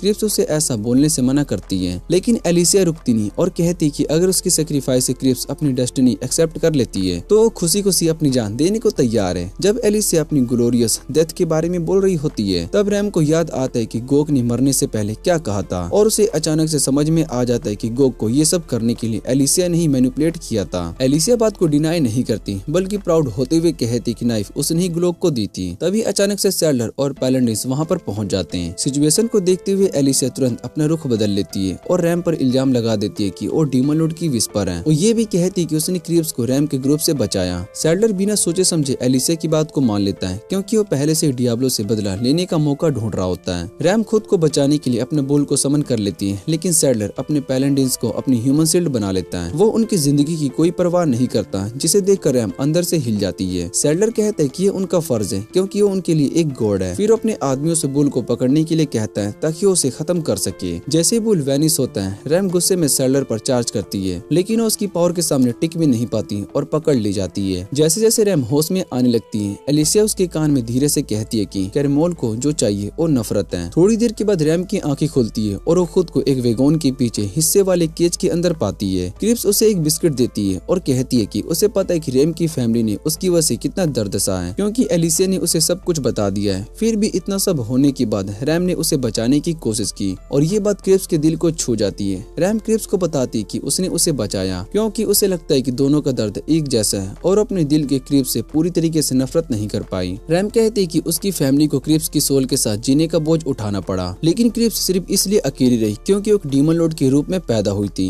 इतना कहने के बाद रैम क्रिप्स से प्रॉमिस करती है कि वो एलिसिया की इविल प्लान से उसकी हमेशा प्रोटेक्शन करेगी, लेकिन पहले उन्हें बाकी के सब लोग के पास वापस जाना होगा। क्रिप्स इस बात पर मान जाती है और रैम से पूछती है क्या वो प्रिजन ब्रेक के लिए रेडी है, क्योंकि वो अपनी पावर का यूज करके केज को अनलॉक कर सकती है और सभी गार्ड्स को एस बना सकती है। रैम मना कर देती है और कहती है कि इसकी कोई जरूरत नहीं है, बल्कि वो क्रिप्स से प्रॉमिस कर लेती है कि वो कभी भी असली मैजिक का यूज करके किसी के खिलाफ नहीं करेगी। कुछ देर के बाद दोनों उस चर्च में पहुंच जाते हैं जहां पर सैडलर का बेस बना होता है। सैडलर रैम से कहते हैं कि यहीं उसे सैल्वेशन मिलेगी। रैम उसे साफ कह देती कि वो कभी भी खुद को डीमन लॉर्ड की वर्शिप नहीं मानेगी। सैडलर कहता है कि इसकी कोई जरूरत नहीं है और फिर रैम को बताता है कि वो उसके साथ क्या क्या करने वाला है। जब सैडलर अपनी बातों पर घमंड कर रहा होता है तब रैम का ध्यान एलिसिया की तरफ चला जाता है। रैम एलिसिया से पूछती है कि तुम एक पागल आदमी का साथ क्यों दे रही हो। इस पर एलिसिया कहती है कि वो सिर्फ अपना गोल पूरा करना चाहती है बिना ये बताए कि वो गोल क्या है। जब रैम उस बारे में जानने की कोशिश करती है तो एलिसिया बात को घुमा देती है और सैडलर से कहती है कि वो यहाँ से जा रही है। इस बीच डियाब्लो गिल्ड आता है ताकि वो उसे मदद कर सके, लेकिन वो खुद को रोक लेता है। एमिल और सलाइब उसका ये बिहेवियर को देखकर बहुत ही परेशान हो जाते हैं और उसे बार बार पूछने लगते हैं कि बात क्या है। जैसे डियाब्लो बोलने वाला होता है तभी एक लड़का भागते हुए आता है और सबको बताता है कि उसने रैम को एक प्लैंडाइन के द्वारा एक चर्च में घुसते हुए देखा है। डियाब्लो तुरंत उस लड़के से रास्ता पूछता है और डायरेक्शन मिलते ही बिना टाइम वेस्ट किए और बिना वहाँ से निकल जाता है। जाने से पहले उस लड़के को थैंक यू भी बोल देता है। दूसरी तरफ गोल्फोर्ड देख लेता है कि फेरन मोस्टर का एक बहुत ही बड़ा ग्रुप सिटी की तरफ बढ़ता आ रहा है, इसलिए वो कैलेस्टाइन को मैसेज भेज देता है कि बैरियर को और स्ट्रॉन्ग किया जाए। वापिस चर्च के अंदर सैडलर रैम को टॉर्चर करना शुरू कर देता है। क्रिप्स उसे बार बार कहती कि उसे रैम को बचाने दो, लेकिन रैम उसे मना करती है और कहती है कि तुम कुछ भी मत करो। रैम सैडलर के हर जुल्म को चुपचाप बैठी झेलती रहती है, जिससे कि क्रिप्स और भी ज्यादा गुस्से में आ जाती है और जब वो बीच में आने की कोशिश करती है सैडलर अपनी सोर्ड से रैम पर वार करता है, जिससे कि उसका रोप फटकर गिर जाता है और उसका असली फॉर्म सामने आ जाता है। ये देखकर सैडलर और उसके आदमी तुरंत डीमन लॉर्ड पर ध्यान देने लगते हैं, लेकिन इससे पहले कि वो क्रिप्स को नुकसान पहुंचा पाते हैं रैम बीच में आ जाती है। जमीन पर गिरते हुए लगभग मरते हुए रैम कमजोर आवाज में क्रिप्स से कहती है कि वो यहाँ से चली जाए, लेकिन क्रिप्स उसे छोड़ने से मना कर देती है। सैडलर एक बार फिर से रैम को चाकू मार देता है और उसी पल क्रिप्स का कंट्रोल टूट जाता है और वो ट्रांसफॉर्म होना शुरू कर देती है। उसी वक्त रैम को समझ में आ जाता है कि एलिसिया ने उसके कान में पहले जो कहा था उसका मतलब क्या था। दूसरी तरफ सैडलर ये साबित करने की कोशिश करता है कि वो एक गॉड है और क्रिप्स के सामने खड़ा हो जाता है, लेकिन क्रिप्स पहले उसकी आंखें छीन लेती है और फिर उसे जिंदा जलाकर राख बना देती है। क्रिप्स ने जो एनर्जी ब्रस्ट अनलेस किया होता है उसे पूरा चर्च डिस्ट्रॉय हो जाता है और वो एनर्जी बैरियर को तोड़ने की कोशिश करती है। इसी के साथ क्रिप्स पूरी तरीके से रैम्पेज पर चली जाती है। तभी उसी मोमेंट पर डियाब्लो वहाँ पर पहुँच जाता है और ये सब देखकर बहुत ही शौक हो जाता है। सेराप भी वहाँ पर आ जाती है और डियाब्लो को बताती कि उसे अपने बर्ड की आंखों से देखा था कि रैम इंजर्ड है। डियाब्लो को समझ में आ जाता है कि उसे क्रिप्स को रोकना ही होगा, इसलिए अपने पास के सारे हीलिंग पोशन सेराप को दे देता है और कहता है कि तुम रैम को बचा लो। इधर सिटी के बाहर फेलन आर्मी पूरी तरीके से इकट्ठी हो चुकी होती है और बैरियर के गिरने का वेट कर रही होती है, लेकिन एल्डर रेक्स तब सरप्राइज हो जाता है जब एलिसिया खुद उनके पास पहुंच जाती है। तब एजलगार्ड बताती है क्रिप्स के जाने की असली वजह एलिसिया ही है। सिटी के अंदर डियाब्लो क्रिप्स से बात करने की कोशिश करता है, लेकिन क्रिप्स इतनी ज्यादा बदल चुकी होती है कि वो डियाब्लो को पहचान ही नहीं पाती और सीधा उस पर अटैक कर देती है। डियाब्लो अपना पूरा फोकस सिर्फ अटैक से बचने पर लगाता है ताकि वो क्रिप्स को बिल्डिंग से दूर लेकर जा सके और सेरा को रैम तक पहुंचने का मौका मिल जाए। साथ ही वो ये भी कैलकुलेट करता है कि बिना क्रिप्स को हर्ट किए और बिना बैरियर को नुकसान पहुंचाए उसे कैसे ओवरपावर किया जाए। तभी क्रिप्स डियाब्लो पर एक डिमोनिक ब्रिज से अटैक करती है, जिसके जवाब में डियाब्लो एक वोल्केनिक वॉल खड़ा कर देता है। जैसे ही उसे चांस मिलता है वो अपनी मैजिक रिफ्लेक्शन का यूज करके क्रिप्स पर ही कर देता है, लेकिन इतना सब होने के बाद भी क्रिप्स तुरंत रिकवर हो जाती है और दोबारा डियाब्लो पर अटैक कर देती है, जिससे कि डियाब्लो जंप करके साइड हो जाता है। इधर सिरा रैम के मुंह में आखिरी बची हुई हीलिंग पोशन भी डाल देती है। जैसे ही रैम की आंखें खुलती है सिरा उससे पूछती है कि सब कुछ इतना बिगड़ कैसे गया। रैम उसे बताती है कि ये सब एलिसिया की वजह से हुआ है और वो सिर्फ सबको यूज कर रही थी ताकि अपना मतलब पूरा कर सके। सिरा ये सुनकर कहती कि ये सब कितना गलत था। तब रैम पोशन की बोतल को देखकर पूछती कि ये कहाँ से आया। सिरा बताती कि ये सब डियाब्लो ने दिया है। जैसे रैम को पता चलता है कि कोई पोशन नहीं बचा तो वो टेंशन में आ जाती है और वो सोचती कि अगर डियाब्लो को कुछ हो गया तो उसे हील कैसे किया जाएगा। बाहर फाइट फाइट के दौरान क्रिप्स डियाब्लो को एक ग्रेव स्टोन पर जोर से मारती है, लेकिन अपने हाई लेवल की वजह से डियाब्लो जिंदा बच जाता है। खुद को फ्री करते ही वो क्रिप्स से उल्टे डायरेक्शन में भागने लगता है और उसके हर अटैक को डॉज करता है। क्रिप्स जो कि कॉफिन फेंक रही होती है, उनमें से एक ऑलमोस्ट सिरा और रैम को लगने वाली होती है, लेकिन तभी एक आदमी वहाँ पर आ जाता है और दोनों के लिए ह्यूमन शील्ड बन जाता है। लकीली उसके पास भी कुछ चीट स्किल होती है, इसलिए उसे ज्यादा नुकसान नहीं होता। इधर डियाब्लो लगातार अटैक से बचता रहता है और जैसे ही वो एक सेफ जगह पर पहुंचता है, वो वहाँ एक ट्रैप सेट कर देता है। पास खड़ा वही आदमी डियाब्लो को आवाज देता है और बताता है कि वो लड़कियों को सेफ जगह पर लेकर जा चुका है। ये सुनते ही डियाब्लो वो सारे ट्रैप्स को एक्टिवेट कर देता है जो कि उसने क्रिप्स के भागते हुए बनाए थे।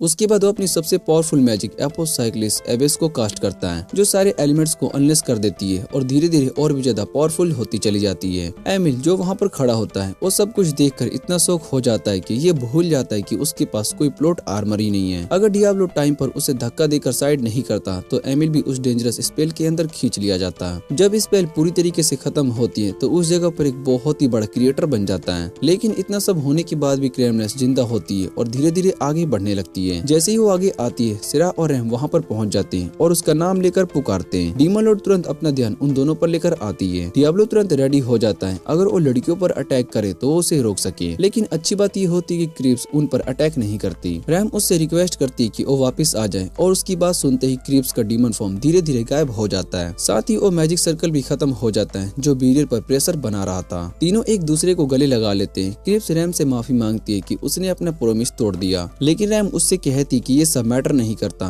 दूर ये सब देख रहा डियाब्लो नोटिस करता है कि एमिल पूरी सिचुएशन को लेकर काफी कंफ्यूज है, इसलिए वो उसे सबको समझाने की कोशिश करता है। एमिल कहता है कि उसे समझने की जरूरत नहीं है और वो बोलता है कि एक लॉ मेंबर होने के नाते वो कभी भी लड़कियों को रुलाने जैसा काम नहीं करेगा। एमिल की ये बात सुनकर डियाब्लो को इतनी ज्यादा रिलीफ मिलती है कि वो थकान की वजह से लगभग गिर ही जाता है, लेकिन फिर भी खुद को संभाल कर खड़ा रहता है। दूसरी तरफ सिटी के बाहर फैलन और एलिसिया ये समझने की कोशिश कर रहे होते हैं कि अंदर आखिर क्या गलत हो रहा है। तब इलेर गुस्से में एजलगार्ड पर ही पलट जाता है और कहता है कि वो न सिर्फ 2 बार फेल हुई बल्कि एक ह्यूमन के साथ जाकर खड़ी भी हो गई। वो ये भी कहता है कि एजलगार्ड ने बहुत ही सारे फैलन का टाइम वेस्ट कर दिया है, अब उसका भरपाई भी करनी होगी। एजलगार्ड तुरंत समझ जाती कि सिचुएशन खराब होने वाली है, इसलिए वो एलिसिया से कहती कि जैसे ही वो सिग्नल दे तुरंत भाग जाना। अगले ही पल एजलगार्ड यूलेरिक्स पर अटैक कर देती है और पूरी जगह पर कियोस फैल जाता है। बाद में सिलेबी डियाब्लो और लड़कियों से बात करती है और बताती है कि उसे पहले से पता था कि क्रिप्स ही डीमन लॉर्ड है। वो ये भी कहती है कि भले ही वो किसी को नुकसान नहीं पहुंचाना चाहती हो, फिर भी उसे ऐसे खुला छोड़ना बहुत ही रिस्की हो सकता है। सिरा और रैम दोनों क्रिप्स के सपोर्ट में बोलते हैं, लेकिन स्लाइव उनकी बात सुनने को रेडी नहीं होती। तभी अचानक डियाब्लो बीच में बोल पड़ता है और क्रिप्स से कहते हैं कि उसकी स्लेव बन जाए। ये सुनकर स्लाइव और एमिल दोनों बुरी तरीके से शॉक हो जाते हैं। क्रिप्स थोड़ी देर हेजिटेट करती है क्योंकि उसे लगता है कि स्लाइव बनने से उसकी फ्रीडम चली जाएगी, लेकिन सिरा और रैम उससे प्रोमिस करती कि ऐसा कुछ भी नहीं होगा। उन दोनों की बात मानकर क्रिप्स हाँ कह देती है। एक बार फिर स्लाइव और एमिल बिना कुछ बोले हैरान हो जाते हैं, लेकिन उनकी क्यूरियोसिटी इतनी बढ़ जाती है कि वो वहीं पर रुक जाते हैं ताकि अपनी आंखों के सामने ये कॉन्ट्रैक्ट बनते हुए देख सके। कुछ टाइम के बाद स्लाइव गोल्फर्ड के पास आ जाती है। लॉर्ड गोल्फर्ड उससे पूछते हैं क्या उसके पास सपोर्ट करने के लिए कुछ नया है। स्लाइव उससे कहती है कि जो कुछ उसे पता है वो गोल्फर्ड पहले से ही जानता है, क्योंकि उसके लोग हर जगह पर हैं। अभी के लिए बस इतना ही किया जा सकता है कि सिचुएशन पर नजर रखी जाए। उसी रात जब डियाब्लो और लड़कियां सोने की तैयारी कर रहे होते हैं, तब अचानक से एलिसिया वहाँ पर आ जाती है और सिरा को होस्टेज बना लेती है। क्रिप्स गुस्से में एलिसिया से पूछती कि इतना सब करने के बाद उसे अपनी शक्ल दिखाने की हिम्मत कैसी हुई। एलिसिया कहती कि उसे क्रिप्स की मदद चाहिए। फिर वो सबको एक दूसरे के रूम में लेकर जाती है जहाँ एजलगार्ड जख्मी हालत में पड़ी होती है। एलिसिया बताती है कि बाकी फैलन उसके खिलाफ हो गए थे। एलिसिया क्रिप्स से रिक्वेस्ट करती कि वो एजलगार्ड को हील कर दे, लेकिन क्रिप्स मना कर देती है। आखिर में डियाब्लो क्रिप्स को समझाता है और अपना फैसला बदलने के लिए कहता है। क्रिप्स एजलगार्ड को हील कर देती है। होश में आते ही एजलगार्ड पूछती कि क्रिप्स वापस अपनी ओरिजिनल फॉर्म में कैसे आ गया। क्रिप्स कहती कि ये सब उसके दोस्तों की वजह से पॉसिबल हुआ है और अब उनके साथ ही रहेगी। एजलगार्ड को ये बात बिल्कुल भी पसंद नहीं आती, लेकिन क्रिप्स से दूर होने के डर से वो चुपचाप मान जाती है। ये देखकर एलिसिया सराह को छोड़ देती है। तब रैम एलिसिया से पूछती है कि वो डीमन लॉर्ड की वर्सी पर क्यों बनी। एलिसिया बताती है कि बचपन से ही उसने मोटर्स का एक बहुत ही बुरा साइड देखा था और धीरे धीरे उनसे नफरत करने लगी। जैसे जैसे वो अपनी बात आगे बढ़ाती गई, डियाब्लो को लगता गया कि दोनों का दर्द काफी हद तक सेम है, बस फर्क इतना है कि एलिसिया ने गलत रास्ता चुन लिया। तभी डियाब्लो नोटिस करता है कि एलिसिया अपनी गलतियों का बोझ उठाते हुए खुद को खत्म करना चाहती है। डियाब्लो बीच में आकर उसे रोक लेता है और कहता है कि ये भागने का तरीका है और ये बिल्कुल भी सही नहीं है। वो एलिसिया को एक लंबा लेक्चर देता है कि कैसे उसने खुद को सहारा दिया। डियाब्लो की बातों को सुनकर एलिसिया उन सब लम्हों को याद करने लगती है जो उसने इन लोगों के साथ बिताए थे। जब जब डियाब्लो अपनी बात को खत्म करता है तब एलिसिया रो रही होती है। सिरा और एम उसे चीयर अप करने की कोशिश करती है और कहती है कि उसे माफ कर चुकी है। मोमेंट को कूल बनाने के लिए डियाब्लो कुछ डायलॉग बोलता है, लेकिन अचानक बैलेंस बिगड़ने की वजह से वो लड़खड़ा जाता है और पूरा मूड ही खराब हो जाता है। जब लड़कियों को पता चलता है कि डियाब्लो के मैजिक पॉइंट्स बिल्कुल खत्म हो चुके हैं तो वो कहती है कि हम जानते हैं कि तुम्हारी एनर्जी कैसे वापस आई जा सकती है। ये सुनकर डियाब्लो इतना ज्यादा शौक हो जाता है कि वो कुछ भी नहीं बोल पाता। अब सवाल ये है कि क्या डियाब्लो कभी अपनी असली दुनिया में वापस जाएगा या फिर यहीं पर रहकर एक लो बजट डीमन का रोल प्ले करेगा। इसी के साथ इस एनिमे का सीजन यहीं पर एंड हो जाता है। अगर आपको ये वीडियो अच्छी लगे तो वीडियो को लाइक करके चैनल को सब्सक्राइब करना ना भूलना। तो मिलते हैं अगली वीडियो में।